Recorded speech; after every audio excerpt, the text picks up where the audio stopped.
അല്ല തുഗ്ലക്ക് പരിഷ്കാരങ്ങൾ ഇനി മനസ്സിലാക്കുന്നില്ല. ആളുകളെ ബോധ്യപ്പെടുത്താണ് ഞങ്ങൾ പുസ്തകം നേരത്തെ അടിച്ചത്.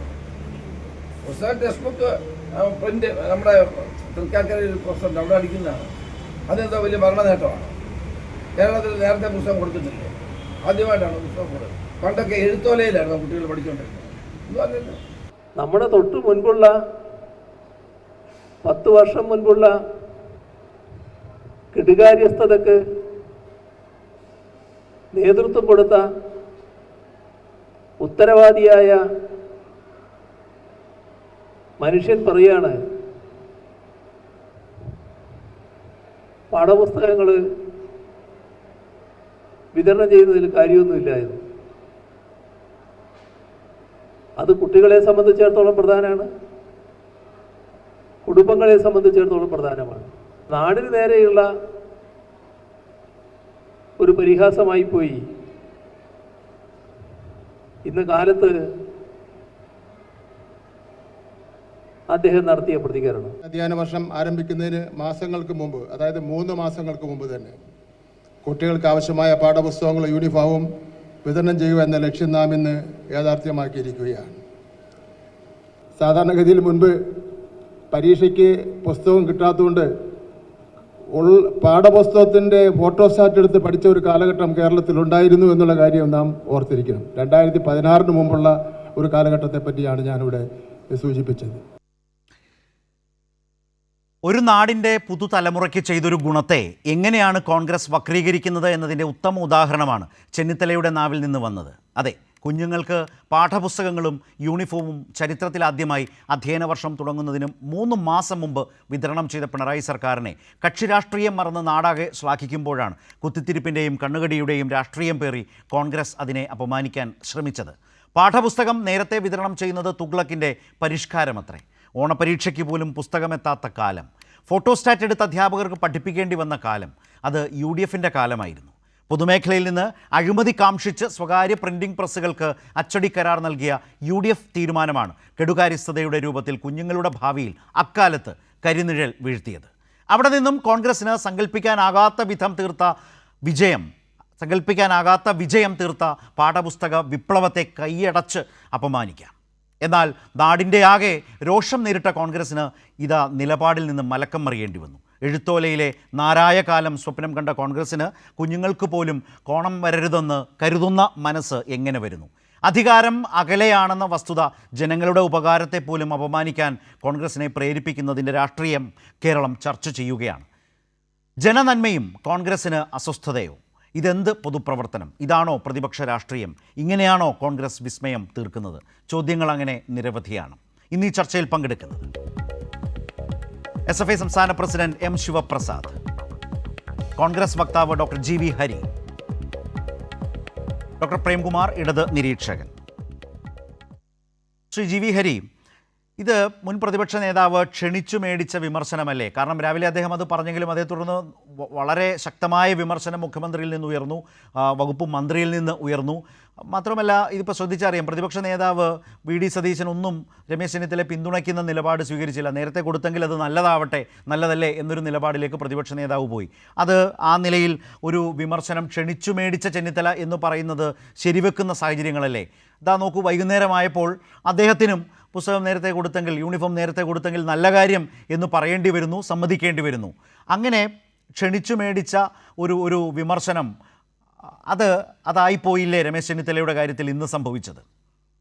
നേരത്തെ നമ്മൾ പറയാറുണ്ട്, ഈ നേതാക്കന്മാരുടെ പ്രസ്താവനകളൊക്കെ പലപ്പോഴും സന്ദർഭത്തിൽ നിന്ന് അടർത്തിയെടുത്തുകൊണ്ടാണ് പലപ്പോഴും അതിനെ വിവാദമാക്കുന്നത്.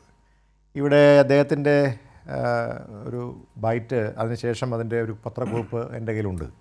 അദ്ദേഹം പറഞ്ഞിട്ടുള്ളൊരു പ്രധാനപ്പെട്ട കാര്യം, ഇതൊരു പുതിയ കാര്യമല്ല കേരളത്തെ സംബന്ധിച്ചിടത്തോളം.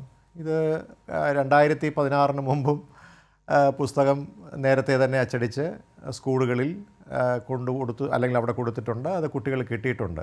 അതൊരു 10-25 വർഷമായി കേരളത്തിൽ. അതിന് മുമ്പുള്ള കാലത്തെക്കുറിച്ചുള്ള കാര്യങ്ങൾ ശരിയായിരിക്കാം. ഒരു 10-25 ശ്രീ ഉമ്മൻചാണ്ടി മുഖ്യമന്ത്രിയായിരുന്ന സമയം മുതൽ ഇങ്ങോട്ട് നമ്മളൊന്ന് പരിശോധിച്ച് നോക്കിയാൽ അതിന് മുമ്പും ഉണ്ടായിട്ടുണ്ട്. നമ്മൾ പാഠപുസ്തകങ്ങളൊക്കെ തന്നെ നേരത്തെ തയ്യാറാക്കുന്ന ഒരു രീതി നമുക്കുണ്ടായിരുന്നു. അതുകൊണ്ട് ഇത് അതിനകത്തൊരു ഒരു വലിയ പുതിയ കാര്യമായിട്ട് നമ്മളെടുത്ത് ഒരു രാഷ്ട്രീയ കാര്യത്തിന് വേണ്ടി ഉപയോഗിക്കേണ്ട കാര്യമല്ല. അതിലൊരു പെശകുണ്ട് ശ്രീഹരി. അതായത് ചരിത്രത്തിൽ ആദ്യമായി എന്ന നിലയിലാണ് 3 മാസങ്ങൾക്ക് മുമ്പ് തന്നെ പാഠപുസ്തകങ്ങളും അതുപോലെ തന്നെ യൂണിഫോമും തയ്യാറാക്കി കൊടുക്കുന്നത്. ഈ ചരിത്രത്തിലാദ്യമാണ്. താങ്കൾ പറഞ്ഞ പോലെ കോൺഗ്രസ് ഇപ്പോൾ പറയാൻ ശ്രമിക്കുന്ന പോലെ പണ്ടൊക്കെ സംഭവിച്ചതുപോലെ ഇപ്പോൾ സംഭവിക്കുന്നതേ ഉള്ളൂ എന്ന് പറയുന്ന ലഘൂകരണം നിൽക്കില്ല. കാരണം അബ്ദുറബ്ബ് ചരിത്രത്തിൽ ഇടം പിടിച്ചത് ആ ഒരൊറ്റ സ്റ്റേറ്റ്മെൻറ്റ് കൊണ്ടാണ്. ഓണം നേരത്തെ വന്നതുകൊണ്ട് പുസ്തകം എത്തിക്കാൻ കഴിഞ്ഞില്ല എന്ന് പറഞ്ഞൊരു വിദ്യാഭ്യാസ മന്ത്രിയുടെ കാലമായിരുന്നു UDF-ൻ്റെ. 2 UDF ഭരണത്തിലെ ഫ്ലോപ്പായ വകുപ്പുകളിൽ ഏറ്റവും മുമ്പന്തിയിൽ നിന്നതാണ് ആ 11-16 കാലത്തെ വിദ്യാഭ്യാസ വകുപ്പും അതിൻ്റെ ഭരണവുമൊക്കെ. അപ്പോൾ പിന്നെ ഇത് പണ്ടുണ്ടായിരുന്നു എന്നൊന്നും പറയുന്നത് നിൽക്കില്ല നാട്ടിൽ. അല്ല, ഓർമ്മക്കുറവൊന്നും ഇല്ലല്ലോ നാടിന്. ചരിത്രം പറഞ്ഞ 3 മാസങ്ങൾക്ക് മുമ്പ് എന്നുള്ളതിനകത്ത് ഒരു യാഥാർത്ഥ്യം ഉണ്ടെന്ന് ഞാൻ സമ്മതിക്കുന്നു. പക്ഷേ അതെങ്ങനെയാണെന്ന് കൂടി പറയാം. ഞാൻ അതെന്തുകൊണ്ടാണെന്ന് കൂടി പറയാം. നമ്മൾ 2023 ഞാൻ പാഠപുസ്തക സമിതിയിൽ ഉണ്ടായിരുന്ന ഒരാളാണ്. അതോടൊപ്പം തന്നെ UDF-ൻ്റെ വിദ്യാഭ്യാസ വിദഗ്ധ സമിതിയുടെ 2 തവണയും ഞാൻ അതിൻ്റെ മെമ്പർ സെക്രട്ടറി ആയിരുന്നു. വിദ്യാഭ്യാസ കാര്യത്തിൽ KPCC-യുടെ പ്രസിഡൻ്റായിരുന്ന സമയം മുതൽ ശ്രീ രമേശ് ചെന്നിത്തല വളരെയധികം താല്പര്യമെടുക്കുകയും നിങ്ങൾക്കറിയാവുന്നതുപോലെ പാഠപുസ്തക വിവാദം കേരളത്തിലുണ്ടായപ്പോൾ അതിൻ്റെ ഒരു ചുവപ്പുവൽക്കരണം ഉണ്ടായ സമയത്ത് നിങ്ങൾക്കറിയാവുന്നതുപോലെ മതമില്ലാത്ത ജീവൻ കേരളത്തിൽ പാഠപുസ്തകത്തിൻ്റെ ഭാഗമായി വന്നപ്പോഴൊക്കെ തന്നെ അതിനൊരു ബദൽ പാഠപുസ്തകം ഉണ്ടാക്കുന്നതിനടക്കമുള്ള പ്രവർത്തനങ്ങൾ ചെയ്തിട്ടുള്ള ഒരാളാണ് ശ്രീ രമേശ് ചെന്നിത്തല. അതുകൊണ്ട് സ്വാഭാവികമായിട്ടും അദ്ദേഹത്തിന് കേരളത്തിൻ്റെ രാഷ്ട്രീയ വിദ്യാഭ്യാസ ചരിത്രത്തെക്കുറിച്ച് ആരും പറഞ്ഞു കൊടുക്കേണ്ട കാര്യമൊന്നുമില്ല. അദ്ദേഹത്തിന് വളരെ കൃത്യമായിട്ട് തന്നെ അറിയാം. അദ്ദേഹം ഇത് വിദ്യാഭ്യാസ മേഖലയുടെ ശക്തമായിട്ടുള്ള വളർച്ചയ്ക്ക് വേണ്ടി, കേരളത്തിൻ്റെ വളർച്ചയ്ക്ക് വേണ്ടി A. സുകുമാരൻ നായർ ചെയർമാനായിട്ടുള്ളൊരു കമ്മിറ്റിയും MGS നാരായണൻ ചെയർമാനായിട്ടുള്ളൊരു കമ്മിറ്റിയും അദ്ദേഹം വെച്ചു. ആ 2 കമ്മിറ്റികളും കേരളത്തിൻ്റെ വിദ്യാഭ്യാസ ചരിത്രത്തിൽ ഏറ്റവും മികച്ച അവരുടെ ഒരു റെക്കമെൻഡേഷൻ നൽകുകയും ആ റെക്കമെൻഡേഷൻ ശ്രീ ഉമ്മൻചാണ്ടി മുഖ്യമന്ത്രിയായിരുന്ന സമയത്ത് വിദ്യാഭ്യാസ വകുപ്പിനോട് നടപ്പാക്കണമെന്ന് ആവശ്യപ്പെട്ട് നടപ്പാക്കുകയൊക്കെ ചെയ്തിട്ടുണ്ട്. ശരി, ഹരി പറയുന്ന പോലെയാണെങ്കിൽ ഇങ്ങനെയൊക്കെയുള്ള വലിയ മികവ് അദ്ദേഹത്തിനുണ്ടെന്ന് ഇന്ന് നിങ്ങൾക്ക് ഇന്ന് പറയേണ്ടി വരുന്നത് എന്തുകൊണ്ടാണ്? അദ്ദേഹം ഇന്ന് അതെല്ലാം കളഞ്ഞു കുളിച്ചില്ലേ? ഏറ്റവും വലിയ ആക്ഷേപം രാഷ്ട്രീയത്തിന് അതീതമായി നമ്മുടെ കുടുംബങ്ങൾ, ജനങ്ങളൊക്കെ എത്ര ശ്രദ്ധയോടെ കാണുന്നതാണ് വിദ്യാഭ്യാസ രംഗം. താങ്കൾ പറഞ്ഞ പോലെ അവരുടെ മുമ്പിലാണ് നിരുത്തരവാദപരമായി ഈ സ്റ്റേറ്റ്മെൻറ്റ് അദ്ദേഹം നടത്തിയത്. മുഖ്യമന്ത്രി പറഞ്ഞൊരു സ്റ്റേറ്റ്മെൻറ്റ് അദ്ദേഹത്തിന് വലിയൊരു പൊളിറ്റിക്കൽ ക്രിറ്റിസിസം അല്ലേ? അക്കാലത്തെ ഏറ്റവും മോശപ്പെട്ട ഭരണത്തിൻ്റെ കെടുകാര്യസ്ഥതയുടെ ഉത്തരവാദികളിൽ ഒരാളായ എന്നാണ് രമേശ് ചെന്നിത്തലയെക്കുറിച്ച് എന്ന് പറഞ്ഞത്. ആ ഉത്തരവാദികളിൽ ഒരാളായ രമേശ് ചെന്നിത്തലയെക്കുറിച്ചാണ് താങ്കൾ ഇപ്പോൾ പുകഴ്ത്തിയത്. നോക്കൂ, ഞാനത് പുകഴ്ത്തിയതല്ല, യാഥാർത്ഥ്യം പറയുകയാണ്.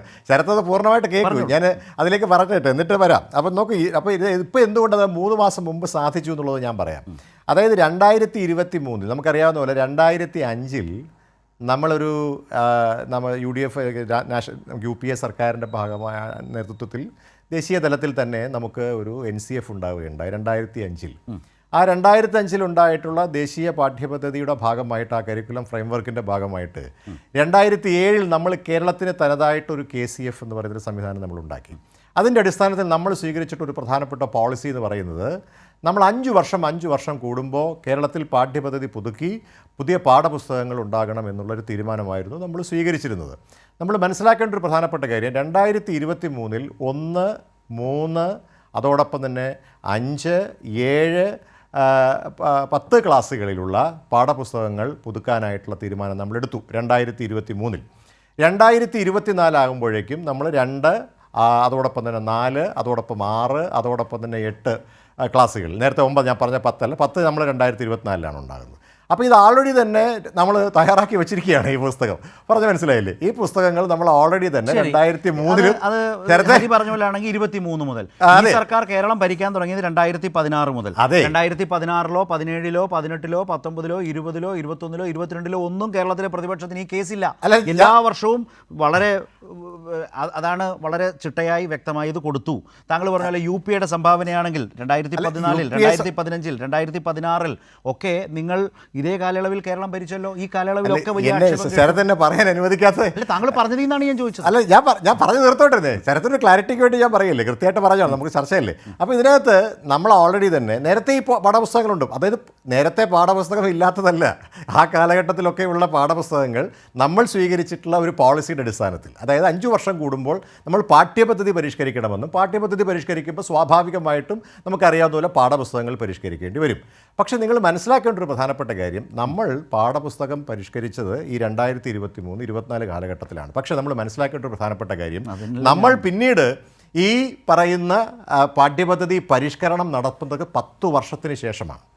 ആലോചിച്ച് നോക്കണം. എന്തുകൊണ്ടാണെന്ന് ചോദിച്ചു കഴിഞ്ഞാൽ ഈ 10 വർഷം നമുക്ക് കിട്ടി. ഈ 2026 വരെ നമ്മൾ എത്തി നിൽക്കുമ്പോൾ ഈ കഴിഞ്ഞ വർഷങ്ങളിലാണ് നമ്മൾ പാഠ്യപദ്ധതി പരിഷ്കരിക്കുന്നത്. അതും ആ പാഠ്യപദ്ധതി പരിഷ്കരിക്കേണ്ടി വരുന്നത് നമുക്കറിയാവുന്നതുപോലെ കേന്ദ്രം ഒരു പാഠ്യപദ്ധതി പരിഷ്കരണം നടപ്പാക്കി. എന്നിട്ട് ആ പാഠ്യപദ്ധതി പരിഷ്കരണം നടപ്പാക്കിയതിന്റെ പശ്ചാത്തലത്തിൽ ഹരി പറഞ്ഞതുപോലെ എങ്കിലും പ്രതിപക്ഷ നേതാവ് പറഞ്ഞാൽ അദ്ദേഹത്തിന് നിന്ന് പിഴയ്ക്കാമായിരുന്നു. അല്ല, അദ്ദേഹം ഒരു വിദ്യാഭ്യാസ വിദഗ്ധനല്ലല്ലോ. നമുക്ക് ശ്രീ രമേശ് ചെന്നിത്തല അദ്ദേഹം കേരളത്തിന്റെ പ്രതിപക്ഷ നേതാവായിരുന്ന ആളാണ്. അദ്ദേഹം വിദ്യാഭ്യാസ മേഖല കൈകാര്യം ചെയ്തിട്ടുള്ള ആളല്ല, അദ്ദേഹം ആഭ്യന്തര വകുപ്പാണ് കൈകാര്യം പറഞ്ഞില്ല. ഹരി പറഞ്ഞ വാദങ്ങൾ തന്നെ നിലനിൽക്കാത്ത നിരവധിയായ കാരണങ്ങളുണ്ട്. ഈ പറഞ്ഞതുപോലെ ഒറ്റ മിനിറ്റ്. അപ്പൊ അതുകൊണ്ട് ഈ തയ്യാറാക്കി വെച്ചിരിക്കുന്ന പുസ്തകങ്ങൾ നമുക്ക് ഈ 3 മാസം മുമ്പല്ല, ഒരു 6 മാസം മുമ്പും നമുക്ക് അച്ചടിച്ച് സ്കൂളുകളിൽ എത്തിക്കുന്നതിന് ഒരു പ്രയാസമല്ലാതെ നേരത്തെ തയ്യാറാക്കി വെച്ചിരിക്കുന്ന പുസ്തകമാണ്. ശരി, ഹരി പറയുന്നത് 2023 അത് മാത്രമല്ല, ഇപ്പൊ ഈ വർഷം 41 പുസ്തകങ്ങൾ +1 എങ്ങനെ തയ്യാറാക്കി വെക്കുന്നു, സമയത്ത് പ്രിന്റ് ചെയ്യുന്നു, അത് കുട്ടികളിലേക്ക് എത്തിക്കാൻ വേണ്ട നടപടി. ഇനി 2023 ഹരി പറയുന്നതെങ്കിൽ എത്രയോ കാലമായി താങ്കൾ പറയുന്നു 2023 മുമ്പ് ഈ പാഠ്യപദ്ധതി പരിഷ്കാരം നടക്കുന്ന കാലത്തും ഈ സർക്കാരിൻ്റെ ഒരു അക്കാഡമിക് ഇയറിലും സ്കൂൾ തുറക്കുമ്പോൾ പുസ്തകം കിട്ടാതെ കുട്ടികൾ വലഞ്ഞിട്ടില്ല. ഞാൻ ശ്രീ ശിവപ്രസാദിലേക്ക് വരാം. ശ്രീ ശിവപ്രസാദ്, ഈ പാഠ്യപദ്ധതി പരിഷ്കരണവുമായി ബന്ധപ്പെട്ട് ഇപ്പോൾ പുസ്തകമെല്ലാം നേരത്തെ തയ്യാറാക്കി വെച്ചിരിക്കുന്നു എന്ന തരത്തിൽ കോൺഗ്രസ് പ്രതിനിധിയായിട്ടുള്ള ഡോക്ടർ ഹരി പറഞ്ഞത് താങ്കൾ ശ്രദ്ധിച്ചിട്ടുണ്ടാവും. ഇന്ന് പ്രതിപക്ഷ നേതാവ് പറഞ്ഞെന്താണ്, ആര് ജയിച്ചെന്ന് ഇങ്ങനെയല്ല, അദ്ദേഹം പറഞ്ഞെന്താണ്, ആര് ജയിച്ചെന്ന് പോലും അറിയാതെ ഇത്ര വേഗത്തിൽ ഈ പുസ്തകമൊക്കെ തയ്യാറാക്കി വെച്ചിട്ട് എന്ത് കാര്യമാണ് എന്ന് ചോദിക്കുന്ന നിലയിലാണ് മുൻ പ്രതിപക്ഷ നേതാവ് ഈ വിഷയത്തെ സമീപിച്ചത്. പ്രതിപക്ഷ നേതാവല്ല, മുൻ പ്രതിപക്ഷ നേതാവെന്നാ പറഞ്ഞത്. പ്രതിപക്ഷ നേതാവാണ്, മുൻ പ്രതിപക്ഷ നേതാവ്. ശരി, ഓക്കെ. ഹരിക്ക് ആഗ്രഹം ഉണ്ടാവുമായിരിക്കും, പക്ഷേ അന്ന് സമ്മതിച്ചില്ല രമേശ് ചെന്നിത്തല പ്രതിപക്ഷ നേതാവാകാൻ. ശരി, ശ്രീ ശിവപ്രസാദ്, രണ്ടുപേരുടെയും പ്രസ്താവന കേരളം കണ്ണു തുറന്ന് ചർച്ച ചെയ്യേണ്ട പ്രസ്താവനകളാണ്. അതിൽ ആദ്യത്തെ പ്രസ്താവന ബഹുമാനപ്പെട്ട ശ്രീ രമേശ് ചെന്നിത്തലയുടെ പ്രസ്താവനയാണ്. യഥാർത്ഥത്തിൽ ഇന്ന് കേരളത്തിനകത്ത് കോൺഗ്രസ് പങ്കുവെക്കുന്ന രാഷ്ട്രീയം പൊതുവിൽ നാം പരിശോധിച്ചാൽ, അത് ഇന്നത്തെ വിഷയം മാത്രമല്ല, പൊതുവിൽ നാം പരിശോധിച്ചാൽ യഥാർത്ഥത്തിൽ ഒരു പാർട്ടിക്ക് സംഭവിച്ചുകൊണ്ടിരിക്കുന്ന അപജയം എന്താണെന്ന് വളരെ കൃത്യമായി വ്യക്തമാക്കുന്നതാണ് കോൺഗ്രസ് പങ്കുവെക്കുന്ന രാഷ്ട്രീയം. അതിനകത്തൊരു പ്രശ്നം എന്താണെന്ന് വെച്ചാൽ, അവർ ആഭ്യന്തര വിഷയത്തിൽ ഒരു നിലപാട് പറയാനോ ഇടപെടാനോ കഴിയുന്ന ഒരാളല്ല ഞാനെങ്കിൽ കൂടി നാം മനസ്സിലാക്കേണ്ടത്, ഒരു രാഷ്ട്രീയ പ്രവർത്തകനിൽ നിന്നോ നേതാവിൽ നിന്നോ ഒരു പാർട്ടിയുടെ നേതൃത്വം ഒരു തെരഞ്ഞെടുപ്പ് തന്ത്രജ്ഞൻ ഏറ്റെടുക്കുമ്പോൾ ഒരു പാർട്ടിക്കുണ്ടാവുന്ന അപജയമാണ് ഇന്ന് കേരളത്തിലെ കോൺഗ്രസിനുണ്ടായിരിക്കുന്നത്. കാരണം കനകോലു പറഞ്ഞിരിക്കുന്നത് ഇടതുപക്ഷത്തിൻ്റെ എല്ലാ വികസന നേട്ടങ്ങളെയും നിങ്ങൾ ആക്രമിക്കണം. അപ്പോൾ ആക്രമിക്കേണ്ട ഏതൊക്കെ വികസന നേട്ടങ്ങളാണ്? ഒന്നാമത്തെ വികസന നേട്ടം പൊതുവിദ്യാഭ്യാസ മേഖല, രണ്ടാമത്തെ വികസന നേട്ടം ആരോഗ്യരംഗത്ത് നേട്ടം, മൂന്നാമത്തെ നേട്ടം കേരളത്തിലെ പൊതു രംഗത്തുണ്ടായ വളർച്ച. ഇങ്ങനെ വിവിധ വികസന മേഖലകളെ തകർക്കണം, അതിനെ ഇടിച്ചു താഴ്ത്തി കാണിക്കണം, അതിനെതിരെ അപവാദപ്രചരണം നടത്തണമെന്ന് നിർദ്ദേശം കേരളത്തിലെ രാഷ്ട്രീയ നേതാക്കന്മാർക്ക് കനകോലു കൊടുത്തിരിക്കുകയാണ്. അപ്പോൾ എനിക്ക് തോന്നുന്നത് ഇവരുടെ ഓരോ നേതാക്കന്മാരും ഓരോ വിഭാഗമായി ഏൽപ്പിച്ചിട്ടുണ്ടാവും. അപ്പോൾ പാവപ്പെട്ട രമേശ് ചെന്നിത്തല ഏൽപ്പിച്ചത്, ബഹുമാനപ്പെട്ട പാവപ്പെട്ട രമേശ് ചെന്നിത്തല ഏൽപ്പിച്ചത് വിദ്യാഭ്യാസ മേഖലയായിരിക്കാം. അദ്ദേഹം എൻ്റെ നാട്ടിൽ MLA കൂടിയാണ്, കുറേയൊക്കെ മാന്യമായി രാഷ്ട്രീയം പറയാൻ ശ്രദ്ധിക്കുന്ന ഒരാളാണെന്നാണ് ഞാൻ വിലയിരുത്തുന്നത്. നിർഭാഗ്യവശാൽ ശ്രീ VD സതീശൻ പറയുന്ന നിലവാരമില്ലാത്ത രാഷ്ട്രീയത്തോട് പിടിച്ചു നിൽക്കാനുള്ള തത്രപ്പാട് കൊണ്ടാവാം ഒരു പക്ഷേ ഒരു നിലവാരവുമില്ലാത്തൊരു പ്രസ്താവനയാണ് അദ്ദേഹം നടത്തിയത്. നോക്കൂ, ഇത് കേരളത്തിനകത്ത് LDF ഗവൺമെൻറ്, ആ ഗവൺമെൻറ്റിൻ്റെ ഇച്ഛാശക്തിയുടെ ഗുണഫലമല്ലേ കേരളത്തിനകത്ത് കഴിഞ്ഞ 10 വർഷക്കാലം പാഠപുസ്തകം മുടങ്ങാതെ കുഞ്ഞുങ്ങൾക്ക് ലഭിച്ചതെന്ന് ആർക്കാണ് നിരസിക്കാൻ കഴിയുന്നത്? ബോധവും വിവേകവും ഉള്ള കേരളത്തിൽ ജീവിക്കുന്ന ഏതെങ്കിലും ഒരു മനുഷ്യന് നിഷേധിക്കാൻ കഴിയുന്നതാണോ? ഏതായാലും അദ്ദേഹം പറഞ്ഞൊരു കണക്ക് വളരെ ശ്രദ്ധയാണ്. കോൺഗ്രസ് പ്രതിനിധി അടിക്കാനുള്ള വടി വെട്ടി തന്നിട്ടാണ് അദ്ദേഹത്തിന് ചർച്ച അവസാനിപ്പിച്ചത്. 2007 പാഠപുസ്തക പരിഷ്കരണ നിയമത്തിൻ്റെ പാഠ്യപദ്ധതിയുടെ ഭാഗമായി കേരളത്തിൽ എല്ലാ 5 വർഷവും പാഠപുസ്തകം പരിഷ്കരിക്കുന്നു നോക്കി അദ്ദേഹം വളരെ സമൃദ്ധിക്കാൻ ശ്രമിച്ചു. നല്ല കാര്യം. ഞാൻ ചോദിക്കുന്നത്, 2007 ശേഷമാണല്ലോ 2011 കേരളത്തിൽ UDF ഗവൺമെൻറ് അധികാരത്തിൽ വന്നത്. ഇന്ന് കേരളത്തിലെ പ്രതിപക്ഷ നേതാവ് പറഞ്ഞ ഏറ്റവും പറയുന്ന പല നുണകളിൽ പ്രധാനപ്പെട്ട ഇന്നത്തെ മറ്റൊരു നുണ, 1 വർഷം മാത്രമാണ് കേരളത്തിലെ UDF ഗവൺമെൻറ് ഉള്ളപ്പോൾ പാഠപുസ്തകം മുടങ്ങിയെന്നാണ്. തുറന്നാൽ നുണ മാത്രം പറയുന്ന ആളായി പ്രതിപക്ഷ നേതാവ് മാറുമെന്ന് അദ്ദേഹം വാശി പിടിച്ചാൽ അദ്ദേഹത്തെ തിരുത്താനോ അദ്ദേഹത്തെ കൊണ്ട് സത്യം പറയിപ്പിക്കാനോ ഞാൻ ആളല്ല, കേരളത്തിലെ ഇടതുപക്ഷത്തിലെ ഒരു പ്രവർത്തകനും ആളല്ല, ആരും ശക്തരുമല്ല. കാരണം നുണ പറയാൻ തീരുമാനിച്ച ഒരാൾ നുണ പറഞ്ഞുകൊണ്ടേയിരിക്കും. പക്ഷേ സത്യം എന്താ? ഇവർ ഈ പറയുന്ന പോലെ 2011 UDF ഗവൺമെൻറ് അധികാരത്തിൽ വരുന്നു. 2011 പാഠപുസ്തകം കേരളത്തിലെ ഗവൺമെൻറ് സ്കൂളിൽ കൊടുത്തു. കാര്യം എന്താ? 2011 മുമ്പ് കേരളത്തിലുണ്ടായിരുന്ന VS ഗവൺമെൻറ്റിൽ പുസ്തകങ്ങൾ അച്ചടി പൂർത്തിയാക്കി ആ പുസ്തകങ്ങൾ കേരളത്തിലെ ഗവൺമെൻറ് വിതരണം ചെയ്തു. 2012 സ്ഥിതി എന്താ? 2012 40% മാത്രമാണ് ആദ്യഘട്ടത്തിൽ വിതരണം ചെയ്യാൻ വേണ്ടി കഴിയും. 40% പാഠപുസ്തകങ്ങൾ മാത്രമാണ് കേരളത്തിനകത്ത് 2012 ആദ്യഘട്ടത്തിൽ വിതരണം ചെയ്യാൻ കഴിഞ്ഞത്. സംശയമുണ്ടെങ്കിൽ കേരളത്തിലെ നിയമസഭയിൽ 2012 പാഠപുസ്തക വിതരണം താളം തെറ്റിനെ സംബന്ധിച്ച് അടിയന്തര പ്രമേയത്തിന് അവകാശം ഉന്നയിച്ച് നോട്ടീസ് നൽകപ്പെട്ടിട്ടുണ്ട്. ചർച്ച ചെയ്തിട്ടില്ല ഗവൺമെൻറ്. കേരളത്തിലെ നിയമസഭ ചർച്ച ചെയ്യാൻ വേണ്ടി നോട്ടീസ് നൽകപ്പെട്ടിട്ടുണ്ട്. കേരളത്തിലെ ജനങ്ങൾ ചർച്ച ചെയ്തിട്ടുണ്ട്. 2012. ഇനി 2013 വന്നാൽ 2013 2ാം വോളിയം നവംബർ മാസത്തിൽ പോലും കേരളത്തിൻ്റെ പള്ളിക്കൂടങ്ങളിൽ UDF ഗവൺമെൻറ് എത്തിച്ചു കൊടുക്കാൻ കഴിഞ്ഞോ? കഴിഞ്ഞിട്ടില്ല. ഇതാർക്കാ മറക്കാൻ കഴിയുന്നത്? ഇനി 2013 വന്ന് 2013 2ാം വോളിയം നവംബർ മാസം കൊടുത്തു. നവംബർ മാസം എത്തിയിട്ട് പോലും കൊടുത്തില്ല.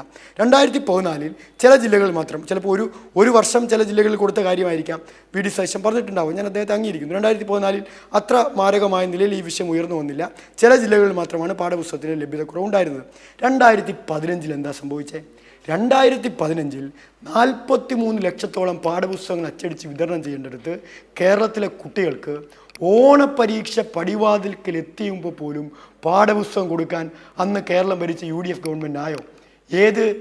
ഏത് പാഠ്യപദ്ധതി പരിഷ്കരണത്തിൻ്റെ ഭാഗമായിട്ടാണ് അന്ന് UDF ഗവൺമെൻറ് പാഠപുസ്തകം അച്ചടിച്ച് കൊടുക്കാൻ സാധിക്കാതെ പോയത്? 43 ലക്ഷം പാഠപുസ്തകങ്ങൾ കേരളത്തിനകത്ത് വിതരണം ചെയ്തില്ല. എന്നിട്ടോ ഓണമായി ഓണപ്പരീക്ഷ നടക്കുന്ന കേരളത്തിൽ ഓണപ്പരീക്ഷ മാറ്റിവെക്കേണ്ടി വന്നൊരു ഗതികേട് കേരളത്തിനകത്ത് മറ്റേതെങ്കിലും ഒരു ഗവൺമെൻറ് ഉണ്ടായിട്ടുണ്ടോ? UDF ഗവൺമെൻറ്റിനല്ലാതെ. അന്നത്തെ വിശ്വപ്രസിദ്ധമായൊരു വാചകമുണ്ട്. കേരളത്തിലെ ഒരു മനുഷ്യനും ഒരു കൊച്ചുകുഞ്ഞും ഇന്നും അത്ര വേഗം മറക്കാൻ സാധ്യമില്ലാത്ത വാചകമാണ്. കോൺഗ്രസ് പ്രതിനിധിക്ക് ഒന്ന് പൊടിതട്ടിയെടുത്താൽ ആ വിശ്വപ്രസിദ്ധമായ കോൺഗ്രസ് ഓഫീസിലും ലീഗ് ഓഫീസിലും തങ്കലിപിലുകൾ എഴുതി വെക്കപ്പെട്ട ഒരു വാചകം നമ്മുടെ മനസ്സിലേക്ക് പെട്ടെന്ന് ഓർമ്മ വരും. എന്തായിരുന്നു അന്നത്തെ പ്രഗത്ഭനായ വിദ്യാഭ്യാസ മന്ത്രിയുടെ വാചകം? ഓണം നേരത്തെ ആയിപ്പോയതാണ്, അല്ലാതെ പാഠപുസ്തകം അച്ചടിക്കാൻ ഞങ്ങൾ താമസിച്ചതല്ല. ഓണം നേരത്തെ ആയിപ്പോയതുകൊണ്ടാണ് പാഠപുസ്തകം ഞങ്ങൾക്ക് വിതരണം ചെയ്യാൻ പറ്റാതെ പോയത് എന്ന് പറഞ്ഞ വിദ്യാഭ്യാസ മന്ത്രി കേരളത്തിൽ ഉണ്ടായിരുന്നു എന്ന് പറഞ്ഞാൽ, ഈ ജെൻസികളോടൊക്കെ നമ്മളിതൊക്കെ പറഞ്ഞാൽ ഇതൊരു ന്യൂ നോർമൽ തമാശയായിട്ട് ചിലപ്പോൾ ഒരുപക്ഷെ പുതിയ കാലത്തെ ജെൻസി വിദ്യാർത്ഥികളെയൊക്കെ എടുക്കൂ. ഏതായാലും ഒരു കാര്യത്തിൽ ഞങ്ങൾ ശ്രീ രമേശ് ചെന്നിത്തലയെ സ്വാഗതം ചെയ്യുകയാണ്. എന്താണ് അദ്ദേഹത്തിൻ്റെ രാഷ്ട്രീയ ലക്ഷ്യമെന്നൊന്നും ഞങ്ങൾക്ക് മനസ്സിലാവുന്നില്ലെങ്കിൽ കൂടി ഈ കാര്യങ്ങളെല്ലാം വീണ്ടും കേരളത്തിനകത്ത് ചർച്ചയാക്കാൻ അദ്ദേഹത്തിൻ്റെ പ്രസ്താവന ഗുണം ചെയ്തു എന്നതാണ് ഞാൻ കാണുന്നത്. കേരളത്തിലെ ജനങ്ങൾ ചർച്ച ചെയ്യട്ടെ. ഈ 2015 നിന്ന് 2016 ശേഷം കേരളത്തിൽ വന്ന മാറ്റം എന്താണെന്ന് ഈ കേരളത്തിനകത്ത് സർക്കാർ പള്ളിക്കൂടങ്ങളിൽ എയ്ഡഡ് പള്ളിക്കൂടങ്ങളിൽ പഠിക്കുന്ന സാധാരണപ്പെട്ട കുടുംബങ്ങളിലെ കുഞ്ഞുങ്ങൾക്ക് ഹൃദയം കൊണ്ടും ജീവിതം കൊണ്ടും തൊട്ടറിയാൻ കഴിയുന്നതല്ലേ? ഒരു തവണയെങ്കിലും കേരളത്തിനകത്ത് ഈ 10 വർഷക്കാലത്തിനിടയ്ക്ക് കുഞ്ഞുങ്ങൾക്ക് അവകാശപ്പെട്ട പാഠപുസ്തകം മുടങ്ങിയിട്ടുണ്ടോ? മുടങ്ങിയിട്ടില്ല എന്ന് മാത്രമല്ല, വേനലവധിക്കാലം ആരംഭിക്കുമ്പോൾ സാധാരണഗതിയിൽ UDF ഗവൺമെൻറ് കാലത്ത് കുട്ടികൾക്ക് ടീച്ചർമാർ ടാറ്റയാണ് കൊടുത്തതെങ്കിൽ LDF ഗവൺമെൻറ് വന്നപ്പോൾ വേനലവധിക്ക് പോകുന്ന കുഞ്ഞുങ്ങളുടെ കയ്യിലേക്ക് പാഠപുസ്തകം വെച്ചു കൊടുത്ത ജനകീയ ഗവൺമെൻറ്റാണ് ഇന്ന് കേരളത്തിൽ. അഭിവാദ്യം ചെയ്യുകയാണ് വിദ്യാർത്ഥി പ്രസ്ഥാനം. ശിവപ്രസാദ്, അവിടെയല്ലേ മുൻ പ്രതിപക്ഷ നേതാവിൻ്റെ സംശയം? ജയിച്ചോ തോറ്റോ എന്ന് പോലും അറിയാതെ അടുത്ത വർഷത്തെ പാഠപുസ്തകം കൊടുത്തിട്ട് എന്ത് കാര്യം എന്നല്ലേ അദ്ദേഹം ചോദിച്ചത്? അദ്ദേഹത്തിന് ഒരുപക്ഷെ കേരളത്തിലെ വിദ്യാർത്ഥികളുടെ വിദ്യാഭ്യാസ നിലവാരത്തിൽ സംശയം ഉണ്ടാവും. പക്ഷേ കേരളത്തിലെ ഗവൺമെൻറ് ഇത്തരം സങ്കുചിതമായ താല്പര്യങ്ങൾക്ക് പുറകെ പോകാൻ ഉദ്ദേശിക്കുന്നതല്ല.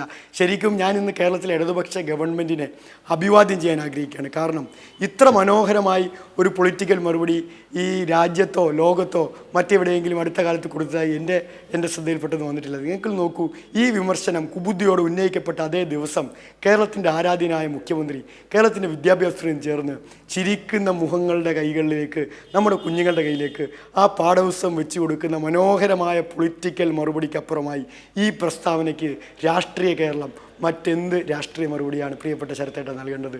ഇതിലും വലിയ രാഷ്ട്രീയ മറുപടി കേരളത്തിലെ UDFന് ലഭിക്കാനുണ്ടോ? ഇതിലും വലിയ രാഷ്ട്രീയ അടി കേരളത്തിലെ UDFന് ലഭിക്കാനുണ്ടോ? ഞാനതാണ് പറഞ്ഞു വന്നത്. ഈ കേരളത്തിനകത്തെ ഈ UDF കാലത്തെ കെട്ടകാലത്തെ സംബന്ധിച്ച് കേരളം ഗൗരവമായി ചർച്ച ചെയ്യുമ്പോൾ അതിൽ ഏറ്റവും ഗൗരവമായി ചർച്ച ചെയ്യാൻ പോകുന്നത് വിദ്യാഭ്യാസ മേഖലയിൽ UDFൻ്റെ കാലത്തുണ്ടായിരുന്ന പിന്നോട്ട് പോക്കും ഇടതുപക്ഷം വന്നപ്പോൾ ഉണ്ടായ മുന്നോട്ട് പോക്കുമാണെന്ന് കൃത്യമായി ബോധ്യപ്പെട്ടതിൻ്റെ അടിസ്ഥാനത്തിലാണ് ആ നേട്ടങ്ങളെ ഇകഴ്ത്തി കാണിക്കാൻ വേണ്ടി കനകോലു എഴുതി കൊടുത്ത് തയ്യാറാക്കി കൊടുത്ത പദ്ധതിയുടെ ഭാഗമായി ഈ രാഷ്ട്രീയ വിമർശനം ഹതഭാഗ്യനായ ബഹുമാനപ്പെട്ട മുൻ പ്രതിപക്ഷ നേതാവിനെ നടത്തിച്ചത്.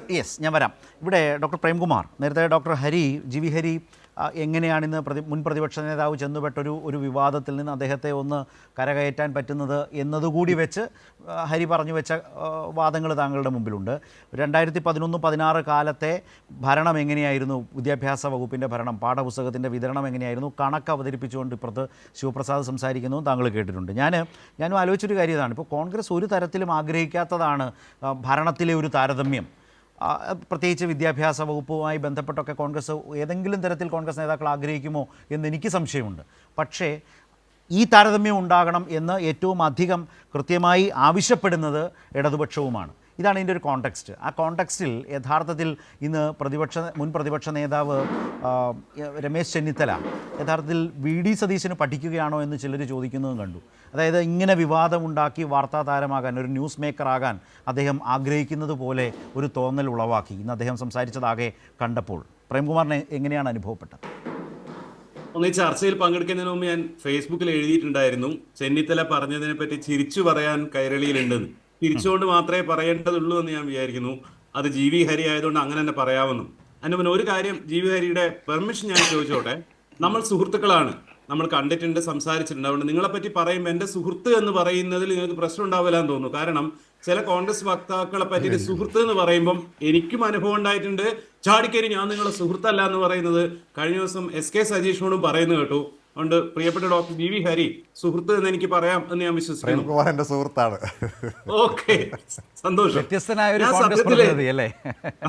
സുഹൃത്തായ കോൺഗ്രസ് മതി. സത്യത്തിൽ ഞാൻ കാണുന്ന വലിയൊരു പ്രശ്നം കേരളത്തിലെ കോൺഗ്രസില് GV ഹരിയെ പോലെയൊക്കെയുള്ള നേതാക്കന്മാർ ചെന്നുപെടുന്ന അവസ്ഥയാണ്. ദയനീയമായ അവസ്ഥയാണ്. എല്ലാവിധ ബഹുമാനത്തോടെയും പറയട്ടെ. വളരെ ഫേമസ് ആയ ഒരു ചൊല്ലുണ്ട്, കുഴിയിൽ വീണാ പിന്നെയും കുഴിക്കരുത് എന്നുള്ളത്.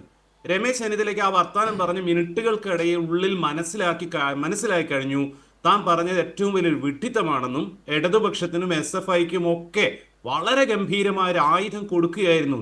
കാരണം ലോഡ് ഷെഡിങ് എന്നുള്ളത് നമ്മൾ മറന്നു പോയതുപോലെ 2G ഡാറ്റ എന്നുള്ള കാര്യം, സ്പീഡില്ലാത്ത ഡാറ്റ എന്നുള്ള കാര്യം നമ്മൾ മറന്നു പോയതുപോലെ പുസ്തകങ്ങൾ വൈകി വരിക എന്നുള്ള കാര്യം കേരളത്തിലെ കുട്ടികളും അധ്യാപകരും രക്ഷിതാക്കളും ഒക്കെ മറന്നുപോയതായിരുന്നു. അബ്ദുൾ റബ്ബിന്റെ കാലമൊക്കെ മറന്നുപോയതായിരുന്നു. അത് മുഴുവൻ എടുത്ത് വെളിയിലേക്ക് ഇടുകയാണ് ഇന്ന് രാവിലെ.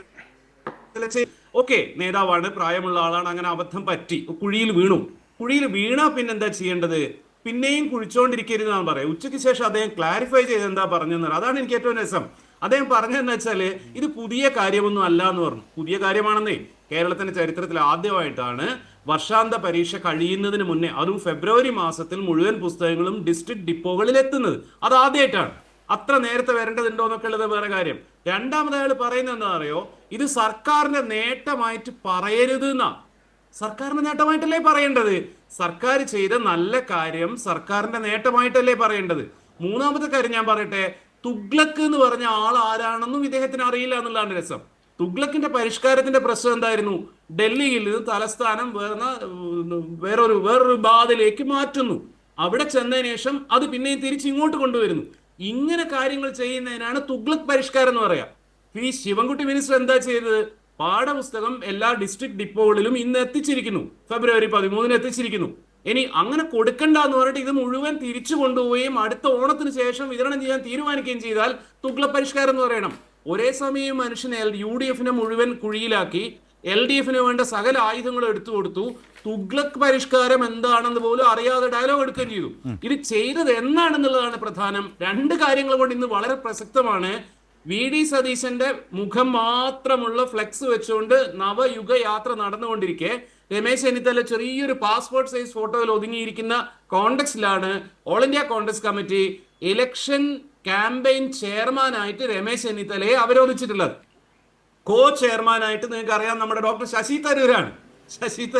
ഇന്നലെ പണിമുടക്കിനെതിരെ വരെ സംസാരിച്ച ശശി തരൂരാണ്. എന്തോ ആവട്ടെ, അവരുടെ കാര്യം.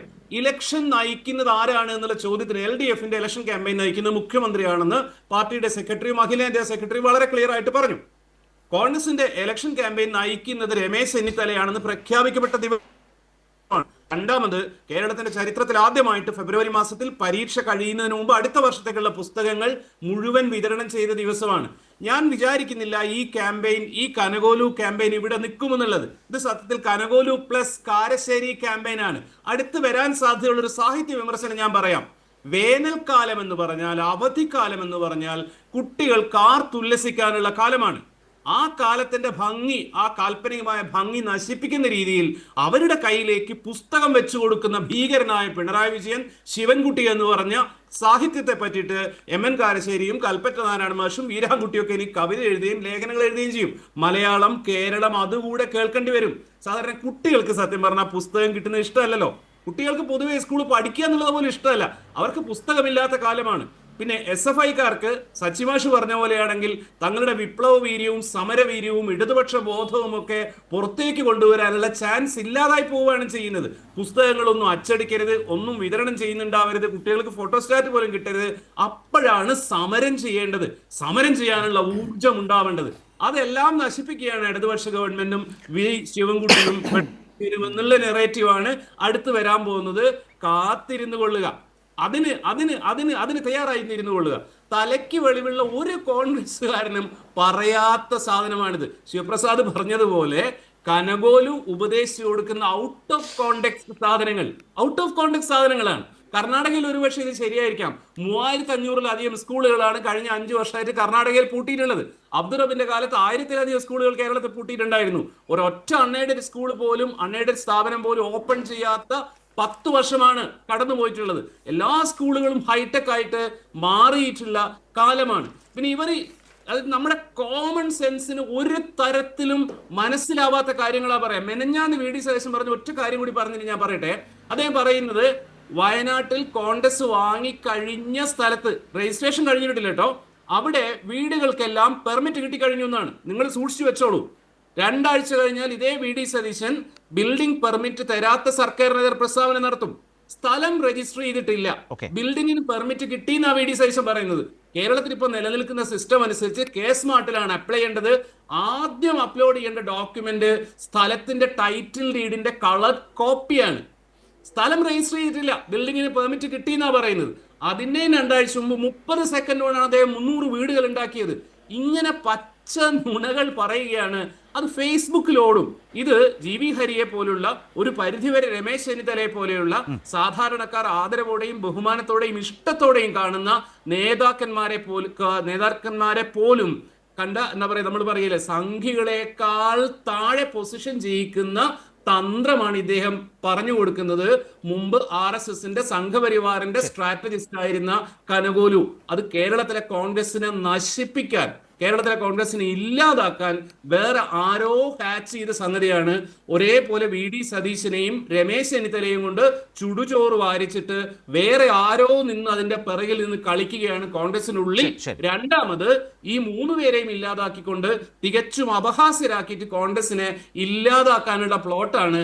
അതിനുള്ള പരിഹാരം ഇടതുപക്ഷം തോറ്റു കൊടുക്കുക എന്നുള്ളതല്ല, ഏതെങ്കിലും തരത്തിൽ നാട്ടുകാർക്ക് മനസ്സിലാവുന്ന എന്തെങ്കിലും ലോജിക്കുള്ള കാര്യങ്ങൾ പറയാൻ ഇനിയെങ്കിലും GB ഹരിയെ പോലെയുള്ള കോൺഗ്രസിന്റെ നേതാക്കളോട് പറയാണ് വേണ്ടത്. കാരണം കേരളത്തിലെ വിദ്യാഭ്യാസ രംഗത്തെയും ആരോഗ്യ രംഗത്തെയും വികസന രംഗത്തെയും ഒക്കെ പുരോഗതിക്ക് പിന്നിൽ കോൺഗ്രസിന്റെയും സംഭാവനകളുണ്ട്. യാതൊരു തർക്കവും കാര്യത്തിലില്ല. കോൺഗ്രസിന്റെയും സംഭാവനകളുണ്ട്. ഇനിയും ഉണ്ടാവേണ്ടതുണ്ട്. കോൺഗ്രസ് ഇവിടെ ഉണ്ടാവേണ്ടതുണ്ട്. ഇല്ലാത്ത പുസ്തകങ്ങൾ പോലെ ആയിപ്പോകരുത് കോൺഗ്രസ് എന്നുള്ള ഒരു അഭ്യർത്ഥനയാണ് എനിക്ക് ഇക്കാര്യത്തിലുള്ളത്. ഇവിടെ ശ്രീ GB ഹരി, നേതാക്കൾക്ക് സംഭവിക്കുന്ന ഭീമാബദ്ധങ്ങളെക്കുറിച്ചാണ് നേരത്തെ പ്രേംകുമാർ ഇപ്പോൾ ഈ പറഞ്ഞ് അവസാനിപ്പിച്ചത്. ഇപ്പോൾ വിദ്യാഭ്യാസ വകുപ്പിനെ കുറിച്ച് പ്രതിപക്ഷ നേതാവ് VD സതീശൻ ഒരാഴ്ചക്കിടെ മാറ്റി പറഞ്ഞത് എത്രമാത്രം മോശപ്പെട്ട രീതിയിലാണ്. അതൊരു വലിയ വിവാദമുണ്ടാക്കി എന്നുള്ളത് വസ്തുതയാണ്. പക്ഷേ ആ വിവാദം യഥാർത്ഥത്തിൽ ഗുണം ചെയ്യുമോ?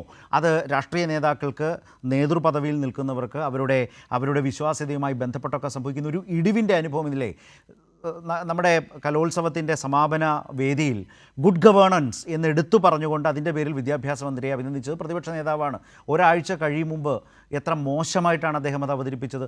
ഒടുവിൽ അത് വിമർശിക്കപ്പെട്ടപ്പോൾ അങ്ങനെയല്ല പറഞ്ഞതെന്ന് വീണ്ടും പറയാൻ ശ്രമിക്കുകയാണ്. മുമ്പ് ശ്രീ പ്രേംകുമാർ പറഞ്ഞതുപോലെ ഇന്ന് രമേശ് ചെന്നിത്തലയുടെ കാര്യം രാവിലെ പറഞ്ഞത് വൈകുന്നേരം ഉച്ചകഴിഞ്ഞ് പറയുമ്പോൾ അത് വീണ്ടും കുഴപ്പത്തിലാവുകയാണ്. ഇന്ന് പറഞ്ഞ പോലെ VD സതീശൻ പറഞ്ഞ് വീണ്ടും കുഴപ്പത്തിലായി. കാരണം അദ്ദേഹം നേരത്തെ പറഞ്ഞതൊക്കെ ആളുകൾ കേട്ടതാണ്, കണ്ടതാണ്. അതുതന്നെയാണ് ഇദ്ദേഹത്തിൻ്റെ കാര്യത്തിൽ സംഭവിച്ചത്. ഇപ്പോൾ ശിവപ്രസാദ് പറഞ്ഞൊരു കാര്യമുണ്ട്, ജി വി ഹരി വടി വെട്ടിക്കൊടുത്തു എന്നാണ്. കാരണം 2011 മുതൽ 11 വിടാം, കാരണം അതിനു മുമ്പുണ്ടായിരുന്ന സർക്കാർ പാഠപുസ്തക വിതരണത്തിൻ്റെ ക്രമീകരണങ്ങൾ ഏർപ്പെടുത്തി വെച്ചു. 12 മുതൽ ഈ പറഞ്ഞതുപോലെ 15 വരെ ഓരോ വർഷവും ചെയ്തതിൻ്റെ കണക്കുകൾ വിശദീകരിച്ചുകൊണ്ട് സംസാരിക്കുന്നു. 16 മുതൽ 26 വരെ എത്രമാത്രം വ്യത്യസ്തമായി, അതിൻ്റെ തന്നെ ഏറ്റവും മികവിൻ്റെ ഏറ്റവും ഒരിക്കലും ഒരാൾക്കും എന്താ പറയുക താരതമ്യം ചെയ്യാൻ കഴിയാത്ത അല്ലെങ്കിൽ പ്രതീക്ഷിക്കാത്ത തരത്തിൽ ഏറ്റവും നല്ല പ്രവർത്തനം കാഴ്ചവെച്ചതിൻ്റെ അനുഭവങ്ങൾ നമ്മുടെ മുമ്പിലുണ്ട്. ജനങ്ങളിത് താരതമ്യം ചെയ്യുന്നത് കോൺഗ്രസിനെ സംബന്ധിച്ച് എന്തെങ്കിലും തരത്തിൽ ഗുണം ചെയ്യുന്നതാണോ? ഈ വിദ്യാഭ്യാസ രംഗത്തെ രണ്ട് പ്രവർത്തന ശൈലികളുടെ ഈ താരതമ്യം രാഷ്ട്രീയമായി കോൺഗ്രസിന് ദോഷമല്ലാതെ UDF ദോഷമല്ലാതെ എന്തെങ്കിലും ഗുണം സംഭാവന ചെയ്യുമോ ഈ താരതമ്യം?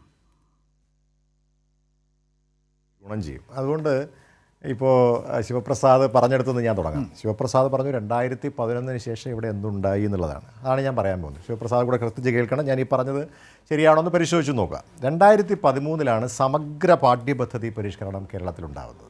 2011 സർക്കാർ അധികാരത്തിൽ വന്നു.